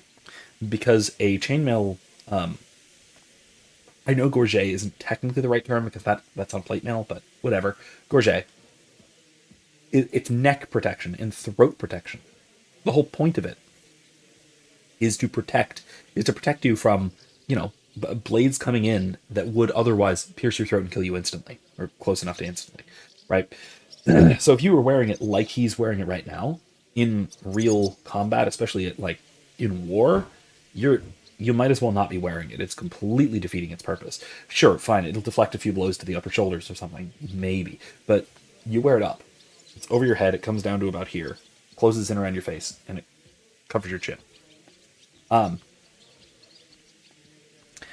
then underneath the Waffenfrock, then you have a gambeson, which is basically functioning as an arming jacket for his jack chains, which is what the arm pieces are. Those are referred to as jack chains. So it's got basically, it has joint guards, and then between the joint guards are just bars or chains. In his case, they're bars. And that is minimal protection, but it'll deflect a solid hit to the arm that would otherwise remove the arm. It'll deflect it and turn it into a glancing blow that the gambeson will probably help protect from. It's decent, really lightweight armor. But it offers decent enough protection. What you can't see, down below, he's got full greaves that go all the way up to his thighs. His armor now, I don't think, it doesn't look like he has a fold underneath the Waffenfrock. He at least has a long enough gambeson to cover to the tops of his leg armor. But I would at least hope that he's got chainmail under there somewhere. But that would typically be over a gambeson, and it does not look like it. So he's got a lower midsection weak spot in his armor, unfortunately. But man, it looks good. You're right. It is it's an odd look with the layering, the way that it's set up. But I do like it. It is cool. It's a good look. Do you know where they're keeping him? Why? The town guard took him. So he's probably like I said, I love the town these jail? the little rondels he's got. There's no way we're getting him out of there. My words. Otherwise, we would have gotten him away from those fuckers a long time ago. Not even a mouse can get him there. We can't pull off something like that. How long has it been since he was captured? We could try. I've been sitting here drinking ever since it happened. Oh yeah, he's got the Jack So, Chain things too. Maybe a week, maybe even a month. More like a month. A month? They haven't hanged him yet. That's the thing. The devil's famous. Lots of people want him dead. But they won't give him the news or the axe. They want to send his soul to the Lord in a much worse way. The devil is a proper bastard, but not even he deserves that. What are they planning to do with him? The devil's got a fat price on his head. Fuck cares. He's the most feared robber baron in Bohemia. I don't even know what his accent There are is. but I several love it. empty tents in Sigismund's camp, thanks to him. They really want to relish his death. They'll take him to their camp outside of town for that. Who told you that? When I can't really someone owns identify your dice Germanic or wager, Eastern European they accents spill very him well. what they but I don't know. like his. They say the people of Kuttenberg can't wait to see him gone. If they're going to move him, that could be our chance. We'll wait for them and free the devil. He will be watched by a dozen armed guards. We're only 3, so unless you have 10 men up your sleeve... I thought the devil would have at least 10 men. But other than that, it makes sense. I don't think we'll have another shot. I was going to hire some muscle for help here, but I got thirsty. You know the rest. More like I know you. But maybe we'll find someone around here. Everybody will listen if we mention coin. Can you think of anything else that might come in handy? Well, how about some hand cannons? Have you got some? Well, not on me. But maybe there are some in our old camp. It isn't far. I don't want one. Maybe. Surely. If I can remember where we hit them. And as luck would have it, they're not far from the road they used to transport the devil. What place is that? This narrow gully with a nice curve that backs for something nasty to happen in it. West of here. You can't miss it. Looks like there's still some sense left in your noggin despite the booze. And what about me? You'll go with Kubianka to get the hand cannons. He may be... surely hid somewhere. Great. At least I won't have to carry them myself. Don't dilly-dally. And when you have them, meet me at the ambush spot. Keep an eye on him. And don't let him talk your ear off. All right.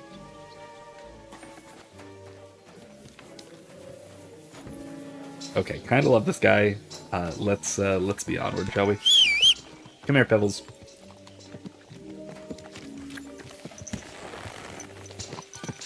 All right, we are not yet doing any free roaming. How did you meet Shishka anyway? We tried to capture him, but he ambushed and captured us instead. That sounds like Shishka. But that is how friendships for life are made. With one of them in jail, while the other mocks them through the bars. Actually... Give me just 1 minute. I got Michael's upset. Give me a minute. We'll be right back. Enjoy the goofy music.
Okay. Poor Michael is still very upset, but he needs to go back to bed because it's like 11. And he's 4. Or 5. He's 5. That's right, he's 5. He's still little. He's a little guy. He needs to go to sleep. Anyway.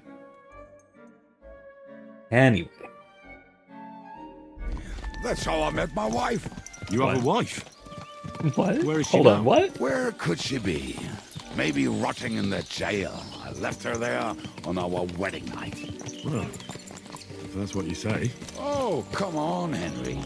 You must have some fun, even if you are about to hang. Do What? not frown. It does not suit you. I'm not frowning. I just didn't think it was funny. Oh, Lord, another bore. You get along with Shishka famously, don't you?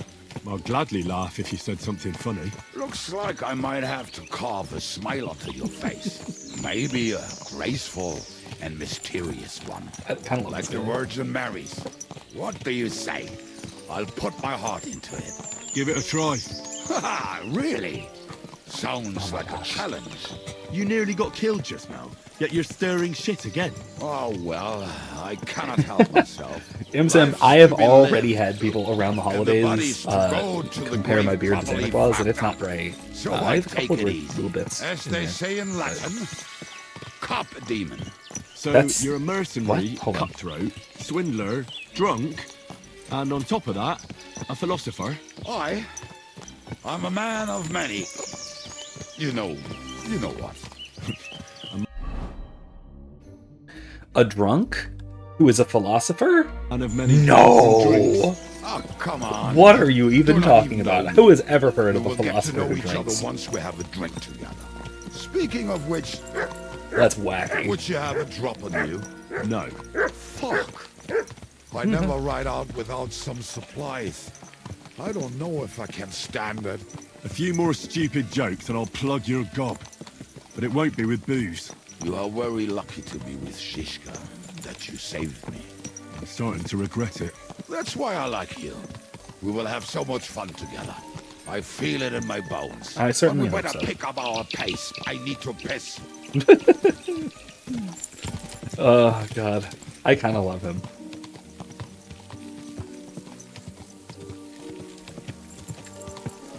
Gosh, my poor little Michael.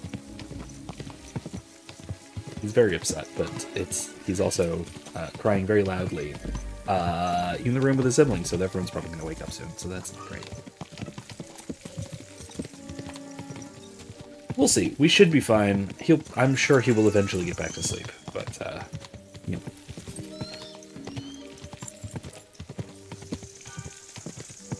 Kids, man. When he gets mad, man, does he get mad. Especially when he's tired, because it's the middle of the night. He's been sleeping. He just woke up, so of course he's going to be mad. But man, he is ordinarily Michael. That is my second oldest. Is typically a sweet little sweetie. He's such a kind little boy, but once in a while. Oh boy, once in a while, when he gets grumpy, he gets mad. And like stubborn and like bullheaded. Man, once in a while, he really gets like this sometimes.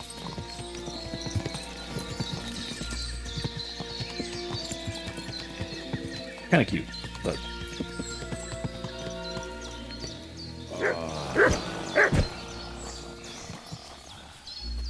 are you? Okay. I'm gonna go see what's up with this grave over here.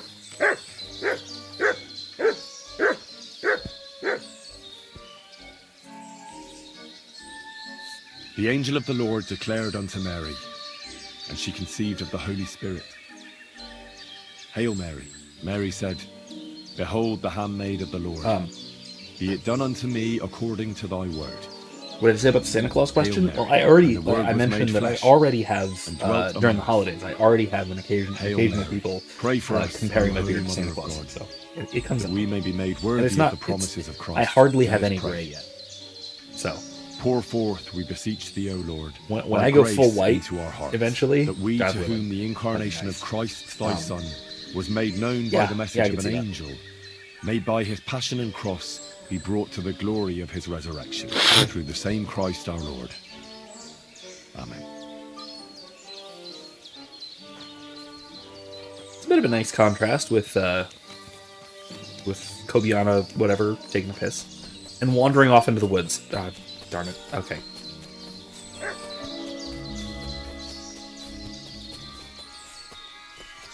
I followed him almost all the way to Sigismund's camp. So Okay. throwing guns in the water actually sounds like them. What are we going to do now? Well, welcome to our camp. It's not much, but we called it home. Oh, this mess? Hey, you don't see me insulting your home. So where are the cannons? We hit something down below last time. By the stream, near the boulders, by the uprooted tree. And something is buried a little ways over there. Don't you remember where you put them? Well, I have a rough idea. A hazy memory. A hunch. Oh, Jesus Christ. So? Where are they? One of those places. Let's look at all of them. They are here somewhere. We're going to dig through half the forest. Nonsense. I'll walk around, get my bearings. You'll see. Anyway, we need a shovel. There used to be one by Janner's tent. Then I have one already. Which one is that? The one made of leaves. He was so proud of it until he woke up covered in caterpillars. Come on then. We don't have much time. Oh my god. We have some time. What are you talking about?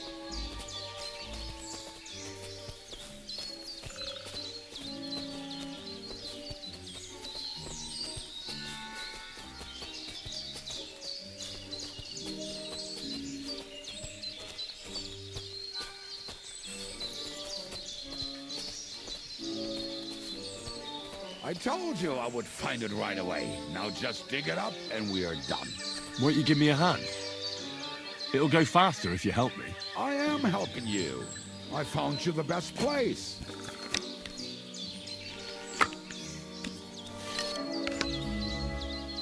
Really?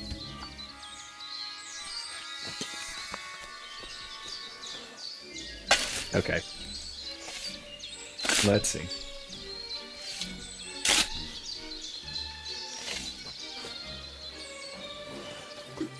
We were as drunk as fiddlers when we buried them. But this place seems really familiar. Before that, we had to bury old Bodil, and we had to fortify ourselves. I was a fool to think this would be easy. So, I was wrong. So you're digging the next one?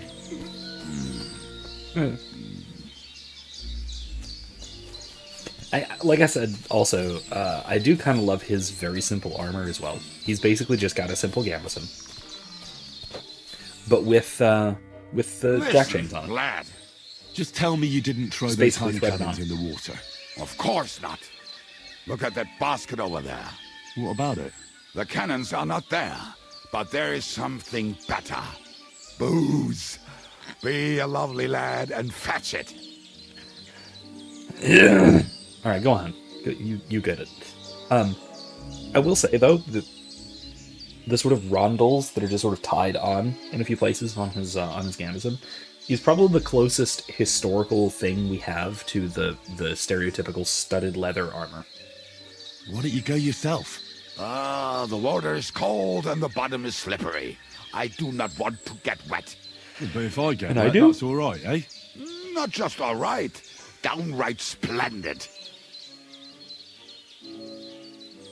All right, sure. Why not?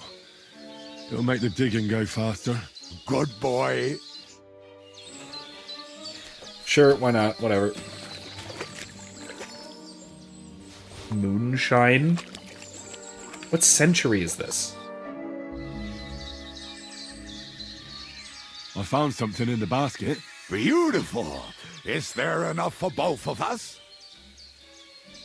You can take all of it. I won't be drinking. Are you feeling unwell? I'm starting to feel like shit. All right. At least there's more for me. Okay.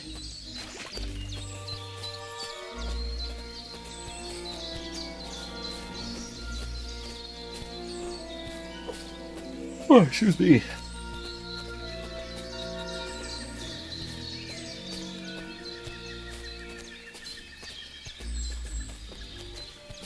And how many weeks now is it that we have been that we've been basically stuck in plot mode?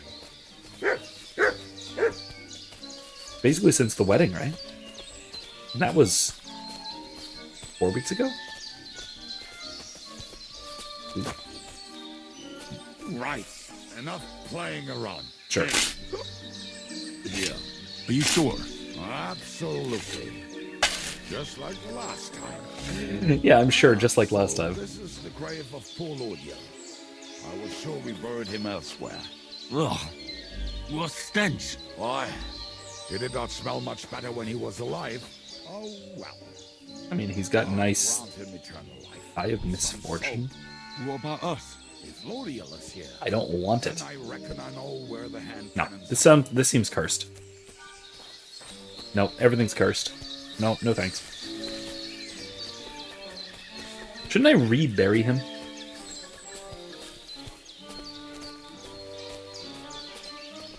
Am I tired?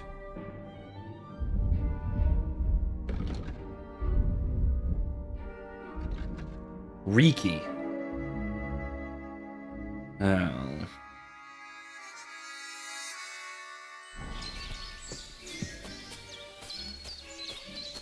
Thought that was a yawn, but no. I smell.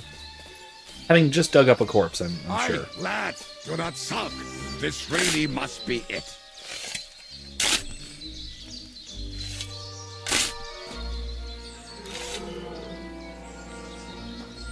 Oh, this might actually be it. Hey, it is. Gunsmith's kit?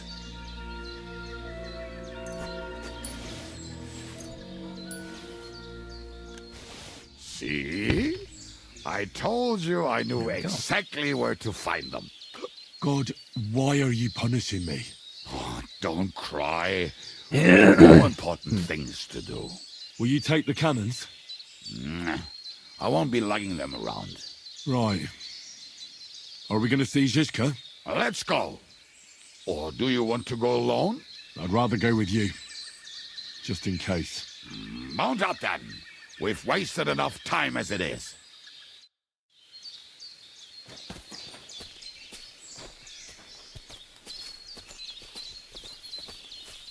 Okay, to the ambush spot.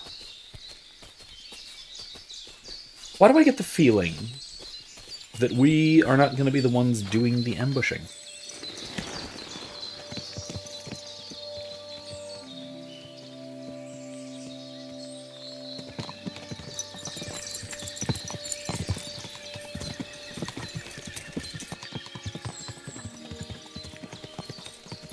Waters of harlots and drags from the I think I've heard that one before. Fuck all the rest today. I'm with my comrades. Fuck all to eat today. Still will be merry. To hell with the hand cannons. Don't you want to get on the road and sing to the convoy? They'd bleed out of their ears and we'd be done. Okay, that's funny.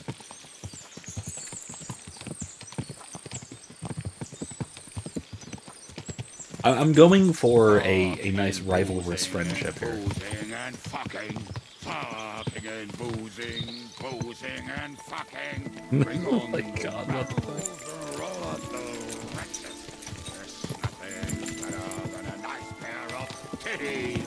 That doesn't even come close to rival. Oh my god. Ugh.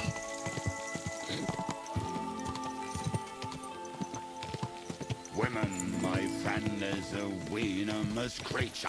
Venomous? Let's kick her out, cause her back's her best feature. She'll break your heart and you want no other. Forget that damn troll up and drink your wine, brother. Okay, well that one rhymed at least. Oh great. This doesn't look ideal. Fucking fucking and boozing and boozing and fucking and... Oh no, this is this guy. Okay. Okay. This is our gang of bandits and hooligans.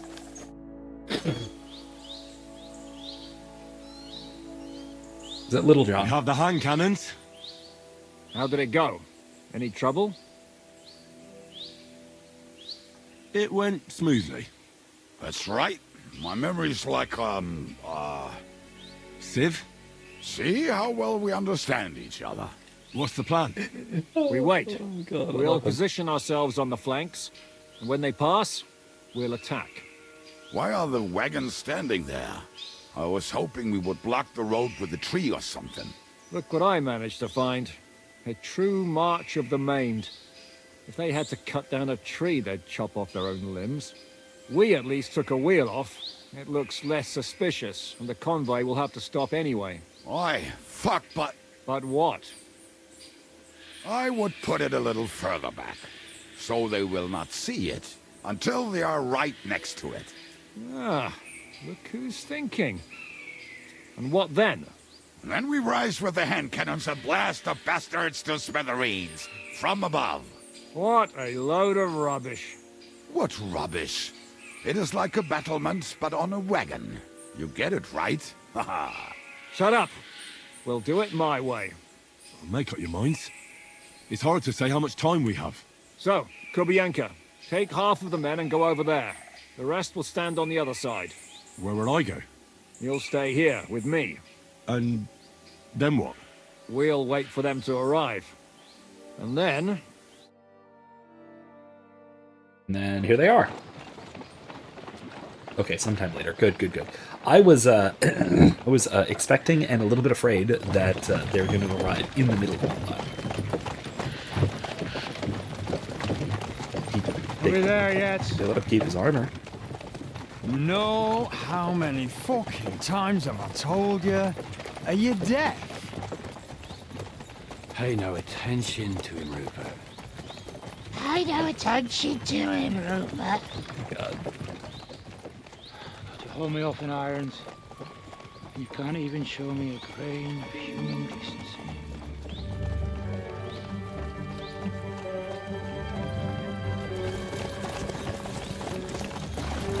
Paul!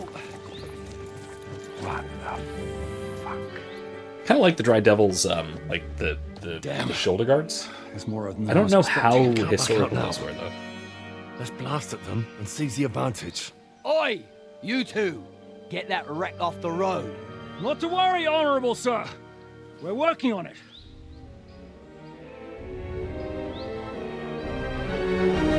To the charge!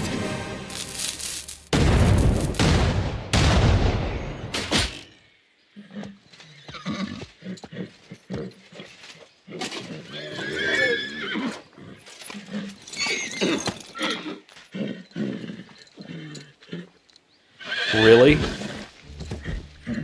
Matilda! Fucking hell! My leg, damn it! You idiots! Yes, using hand cannons. Of course that was happened. just a warning shot. Surrender, or the next one will go straight through your guts.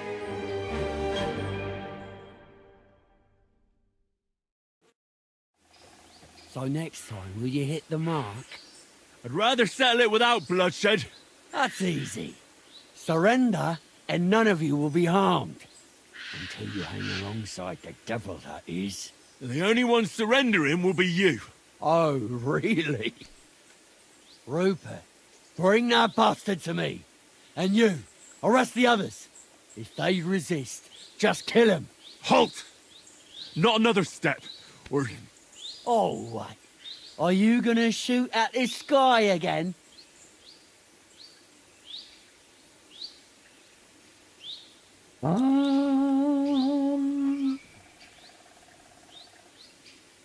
Listen to me carefully. In the woods around us, we have dozens of archers and crossbowmen. If you don't surrender, we'll shoot you to pieces. We'll kill the rest the old-fashioned way. Oh, shit! There's barely a dozen of you. If you could kill us all, you'd have done it already. That's not true at all. There's more of us. Many more. How many? A gross. And we have armor, hammers, and cannons. And you're hiding in the forest with all that gear, right? Have at them. Okay, Kill well, that those didn't work. bastards. Okay, worth a shot. Now you're gonna die.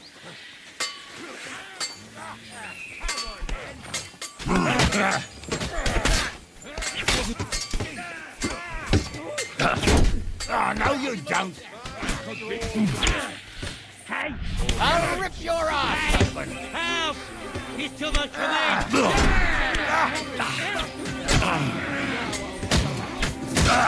Ooh, ow, got me good. That's not great.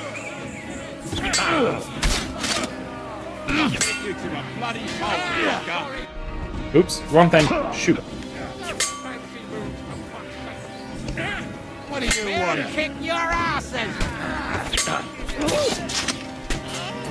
What are those fancy moves? Get away with that.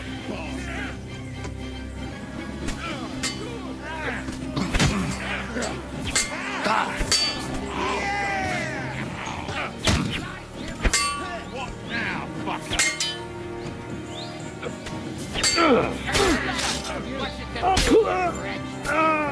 Okay, he's down. Send my greeting, you devil! You can hardly stand, arsehole! Slice him up! Well, for you! Okay, I need bandages badly. Where's other?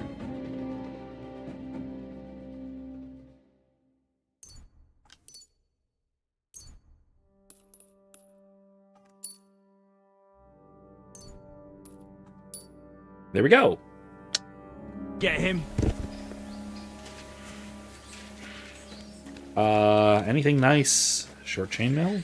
I mean, it's worth money, but I have a lot of money.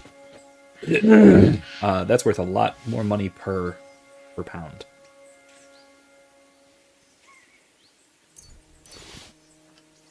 All right, we're done here. We've got to get the devil out of here somehow. Put the wheel back on and get the horse. If you're bleeding, pack yourself Longsword. up quickly. We need to get out of here. Ooh! Houndskull Bassinet. Hedgeberg Querus. Saxon Hallberg? Yeah. Lamlar. Nice. Let's. Damn. That is some. That is some exceedingly nice gear. Okay. It's gotta go on the horse, though.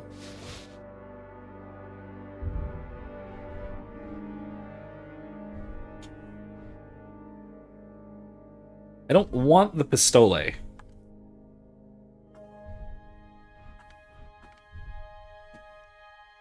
Horse. Horse. Wow, that is... Oh no. That's better than my... That's better than Sir Brunswick's bassinet. Oh man. Much lower charisma.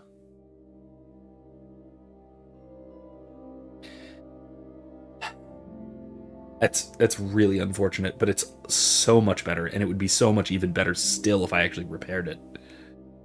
Oh man, I'm thinking about it. I might actually switch. Magic Querus, not even close. It's really cool. Lamellar hands with rondels? No, not even close. Tournament gauntlets. That's as good as my hourglass gauntlets. Okay, it's ultimately the same.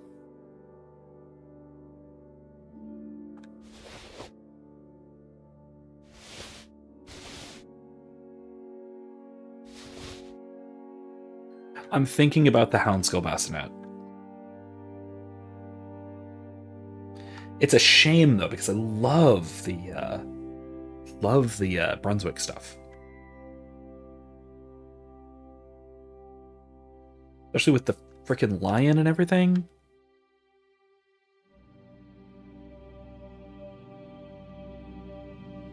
It's significantly better, man. No. You know what? It's not that much better. You know what'll help? If I actually repair all my stuff. That'll help. Am I excited about Half-Life 3? I've, data miners are saying it should be announced this year. I have, never been that much of a, Half-Life fan, frankly.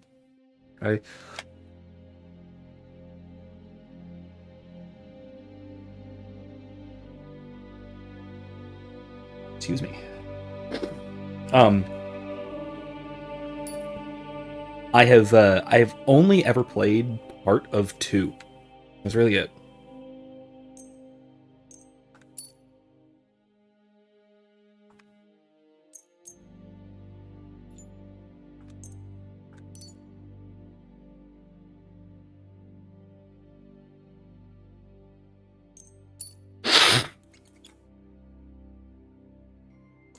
I'm also obviously highly skeptical about any kind of announcement of Half-Life 3, because that has been something that we've been waiting on the announcement for the lives of a lot of people. Is Ziska okay?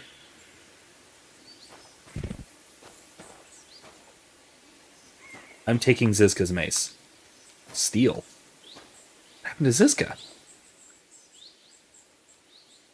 Is he all right?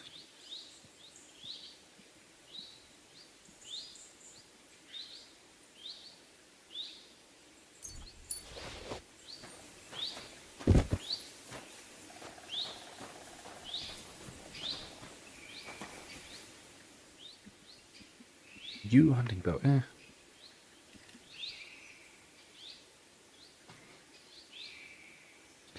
Nothing really worth taking. Bandages, that's handy, I guess. Oh, bassinet with Bratash. That's worth it. That's worth taking. Milanese bringing Dane. Maybe. Noble Gauntlets. That's worth it.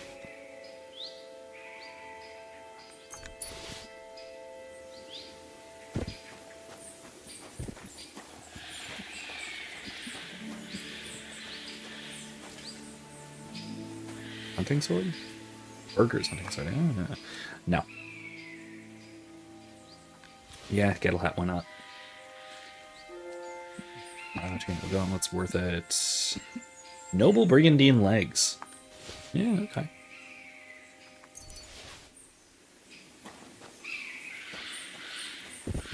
Pavese.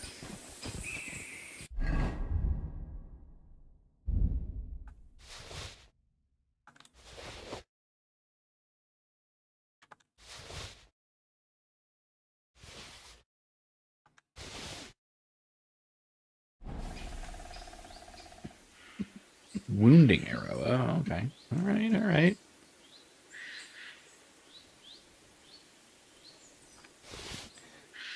Ooh, sword guard. Nice.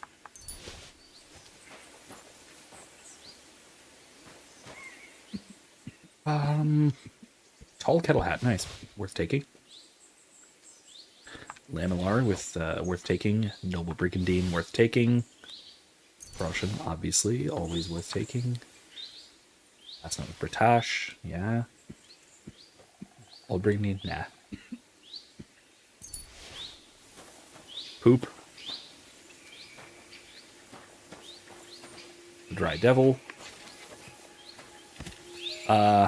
Ziska, you know you dropped your mace. You're like your extremely iconic mace. You seem to have dropped it.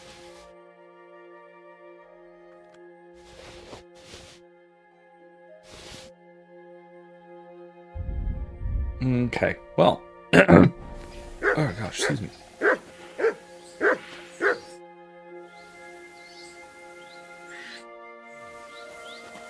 Wait, what am I supposed to do? Tell Ziska you can come back.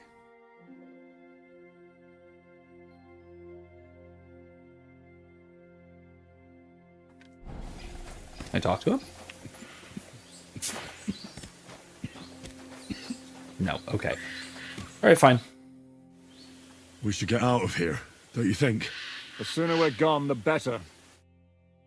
Yeah, alright.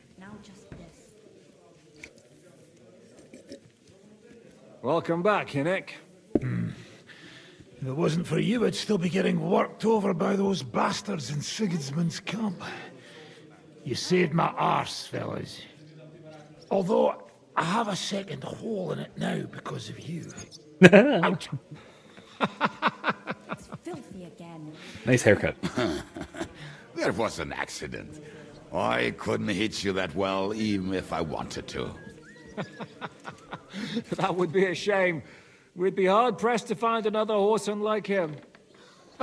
Spare me the flattery. It's enough you thought it was worth saving. Warms the cockles of my heart. Don't thank me until you know what we're up to. Ha ha! I knew there was a reason you rescued me. What's your plan? How are we doing, Devil? Do you have some kind of hideout? What about your people? Hideout?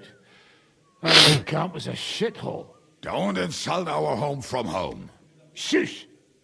We can stay here. Home from home. Here? For all to see? This here hole is far from town, and has such a bad reputation that decent people are afraid to come. Your dark section. As long as you're paying, old Treadlight will serve you wholeheartedly.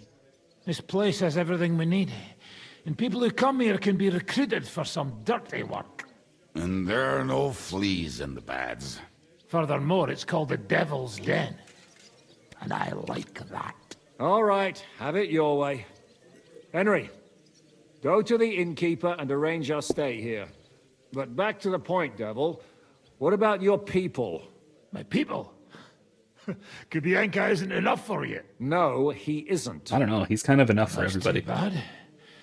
Oh, they fucked off somewhere. They didn't send any messages to my jail cell. We'll have to do something about that. But first, you should go and see Catherine. See if she's settled in and... She's Find Henry a sexy drow wife. She said she'd okay, try to so find two work things. at the One, Hangman's Halter I Tavern. have seen people make Henry in Baldur's Gate 3. And then second of all, despite there being an Underdark section, you only ever meet one drow. It's what's her name? Minthara. That's right. The one that people simp for some reason.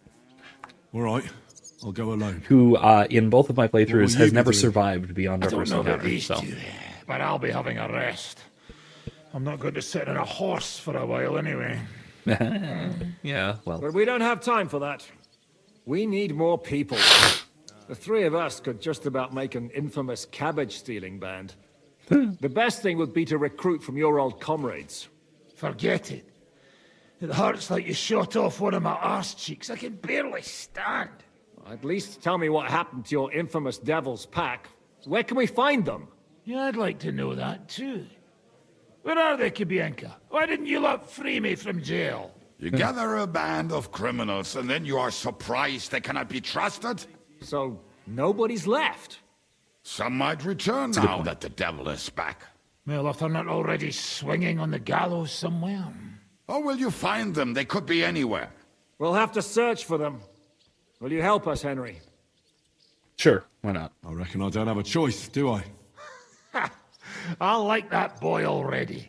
No pointless questions, just straight to the task. At least tell him where to find the bastards. I'd love to. But I don't even know who survived that fuck-up. Not many of us are left. Janos and Adder were the first to run.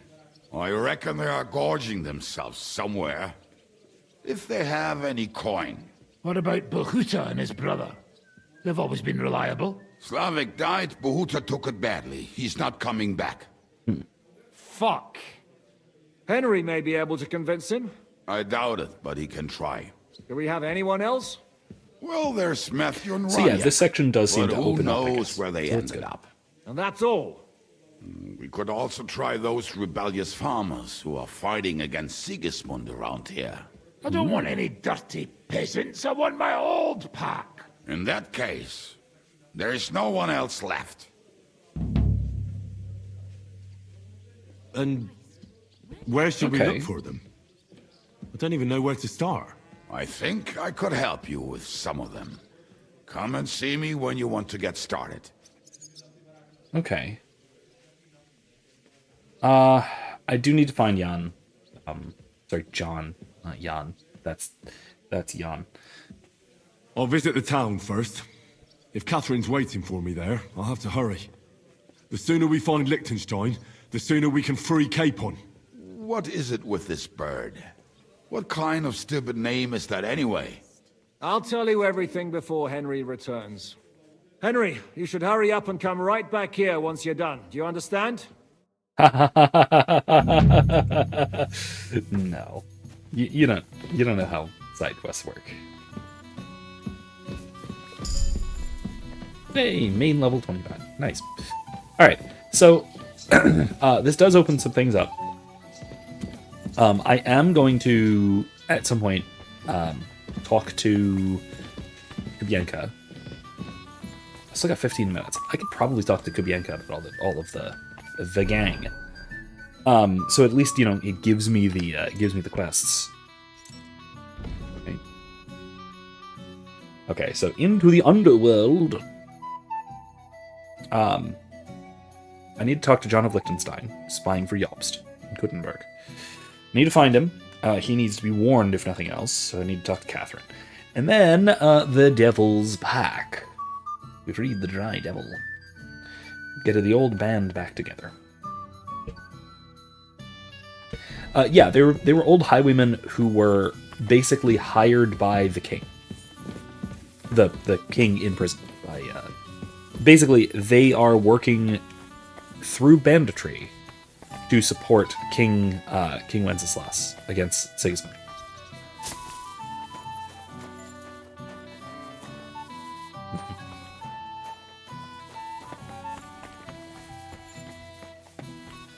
Alright, let's find out where our bed is, first of all, so we can find out where our chest is. Off stream, like I said, I will probably be doing some... Oh wow, this is not a nice bed. Is it? No, it's downstairs? What?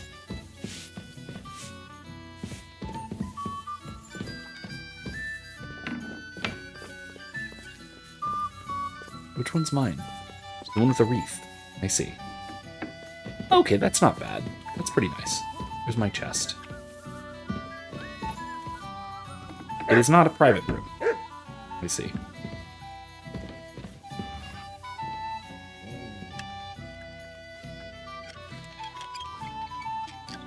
Let's see what's next, what my neighbor takes. Ooh, nobleman's hat. Nice. Not gonna keep it though. I'm not gonna steal it though. That'd be wrong. What's this? Bandages. A little cool drawstring bag. Anything I need to put away? Not really. Bassinet with an Avon... Wait, what is this? Bassinet with Aventail? Oh, it's because I wasn't able to sell it yet. I need to find somewhere to sell all my junk. I have so much junk. Oh god, I have a lot of junk. I just realized how much junk I have.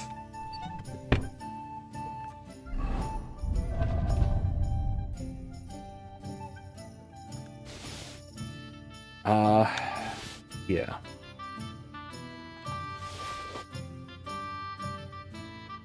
I'm gonna sell one of the pistoles. One of them I will keep on the horse, the nice one. Same with the lead ball.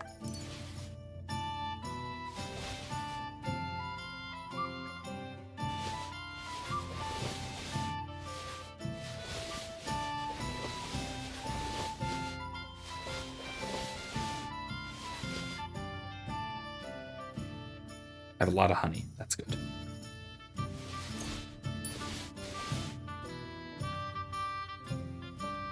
Okay, cool. I'm wildly over encumbered now. And I need to put away all of this junk so that I can then go on to sell it.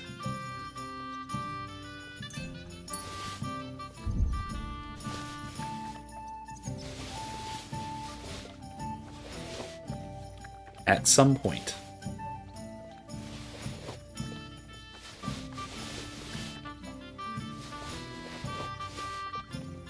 When I get into Kuttenberg, or, you know, between live streams,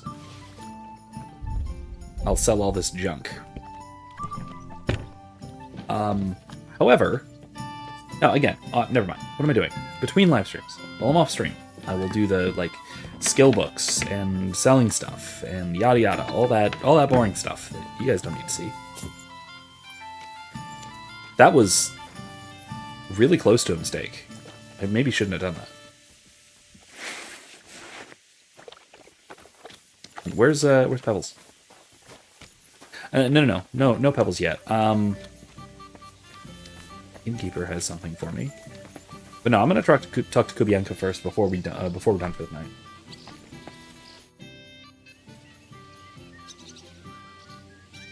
You said you were going to tell me more about the Devil's former band. Didn't you say you wanted to find this Liechtenstein fella first?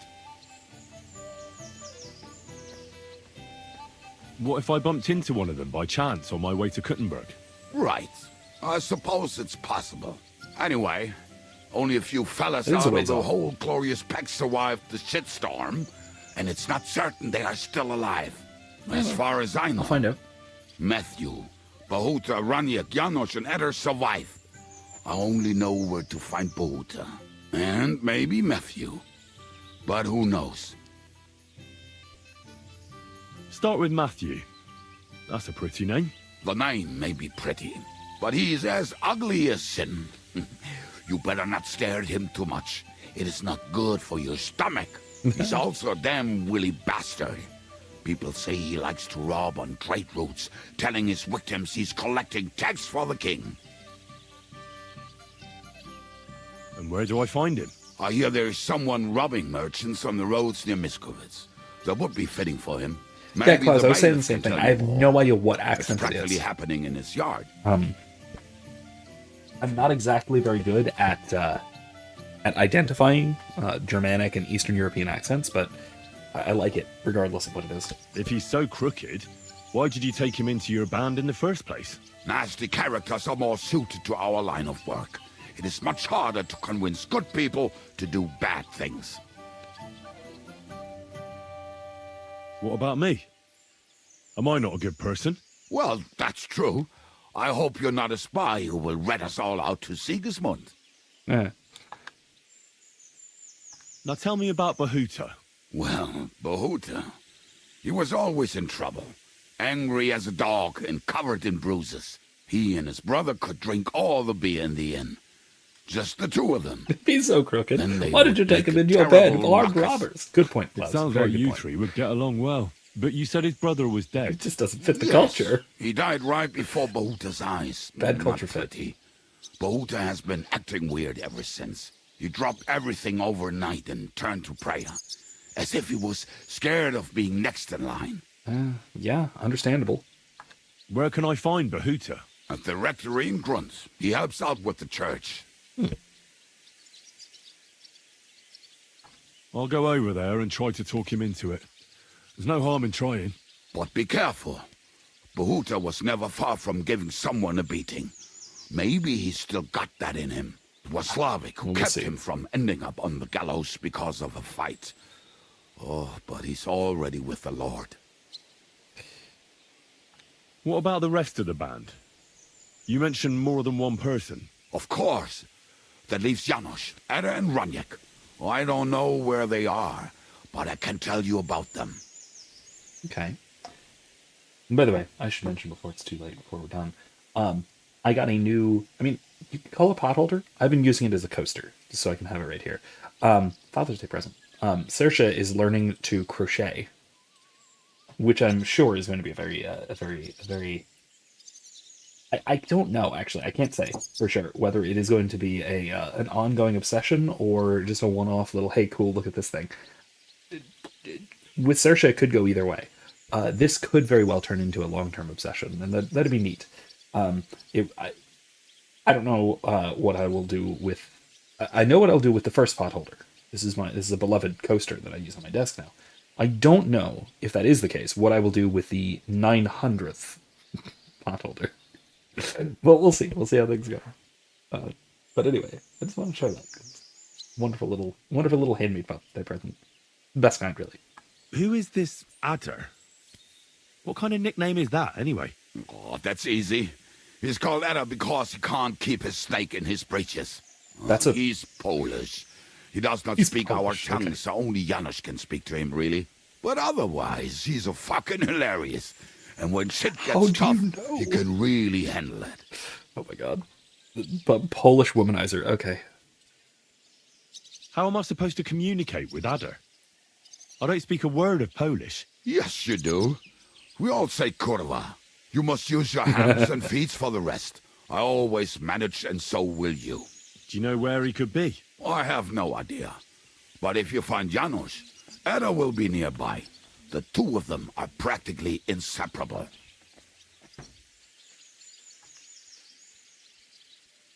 Tell me more about this Raniek. Raniek has a great aim. Slightly better than me, even. Oh, and that bow of his, I tell you, is a masterpiece. That is how you will know it is him. How did he get that bow? How do you think? He won it playing dice.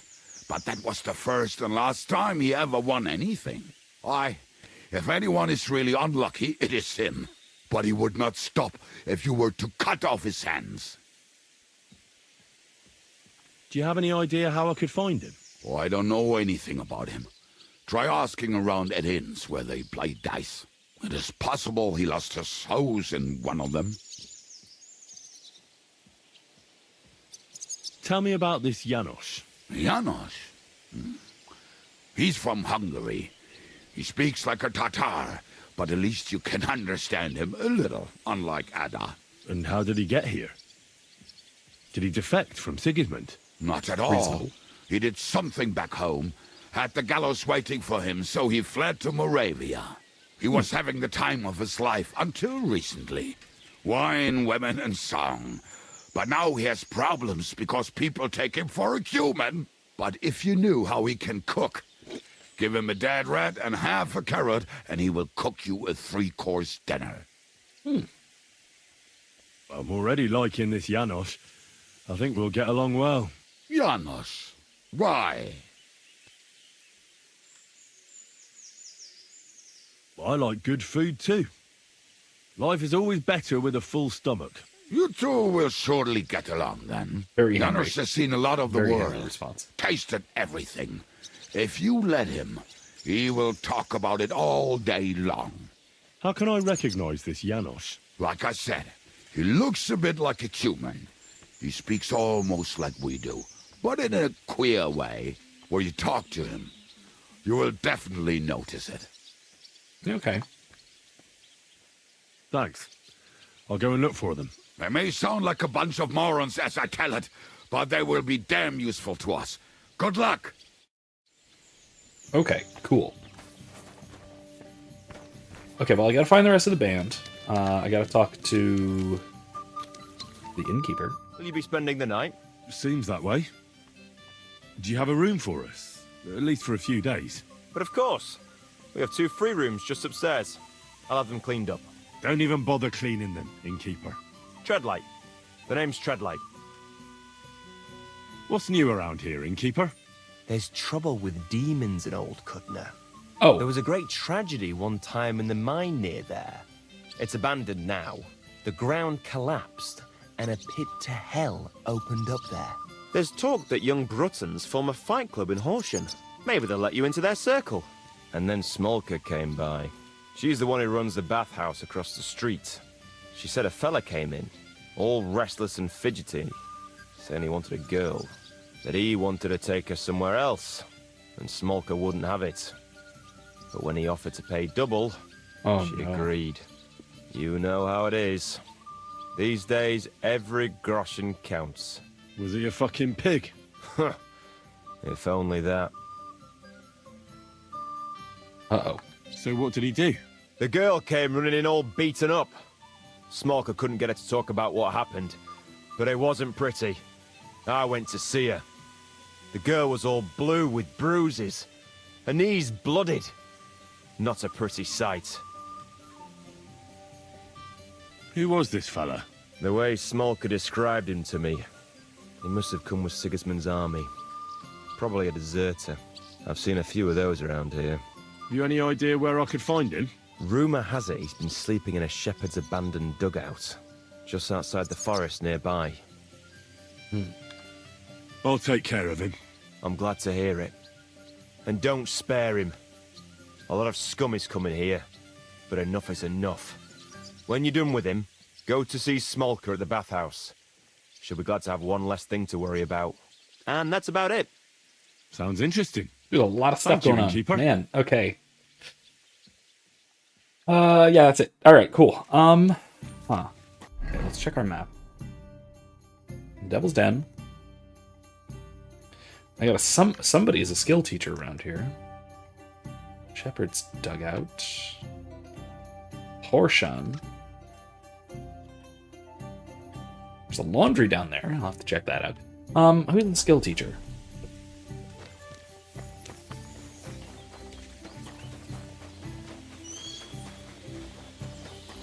Oh, it's Kubyanka. What's he gonna teach me? Oh, rebellious peasants. I need to ask Earlier, that. you mentioned a bunch of peasants You need to taking ask up about that arms before we go. against Sigismund. Aye, a bunch of villagers. But they might be onto something. How are they trying to fight Sigismund? Do not imagine anything too grand. Mostly they are just trying to survive. Some time ago, they raided a supply caravan heading to Sigismund's camp. Then the very same supplies turned up with the hungry families in Miskovitz. They are doing a good nice. job. But if they keep stepping on Sigismund's toes like that, he will go after them. And soon. Nice. Also, the placement of his Balak dagger is kind of weird on a bandolier. Usually that's, lower. So we could use a band like that.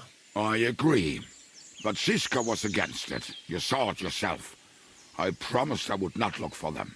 So, what are we going to do? Well, I'm not going Yeah, to the break my word. awkward, drunken, But you did jerky not make any jitteriness such is promise, it's did really you? good.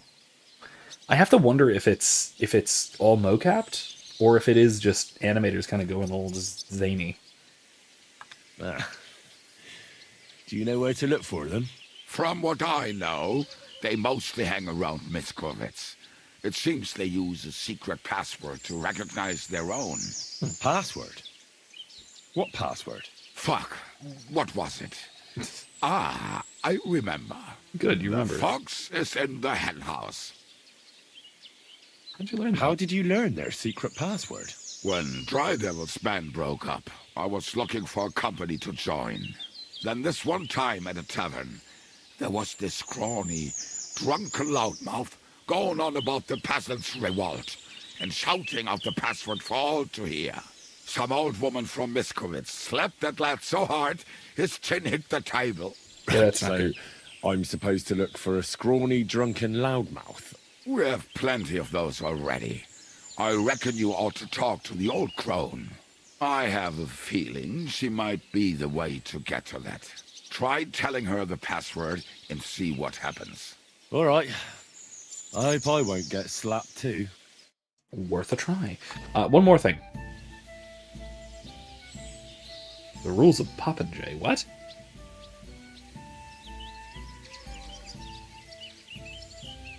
Never mind. I guess he's not gonna want to teach me anything. Alright. What's with this? Bees? There's beehives.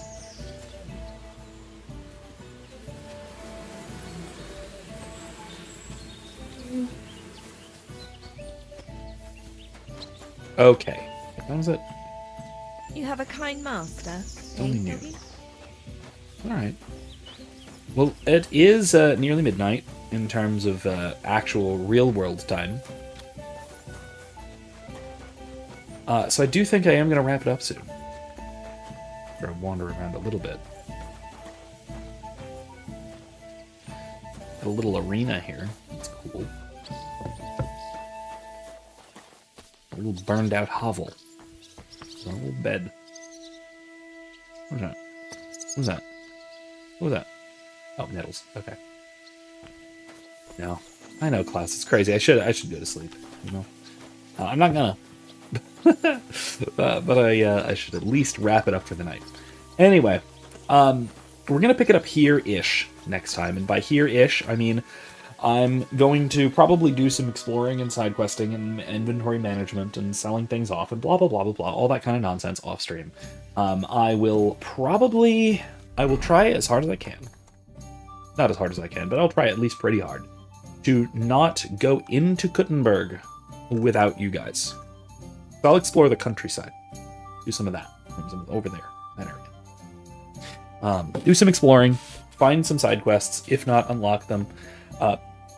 If they have interesting dialogue to open them up, to introduce them, I'll wait for that too. But anyway, that's all I got for tonight.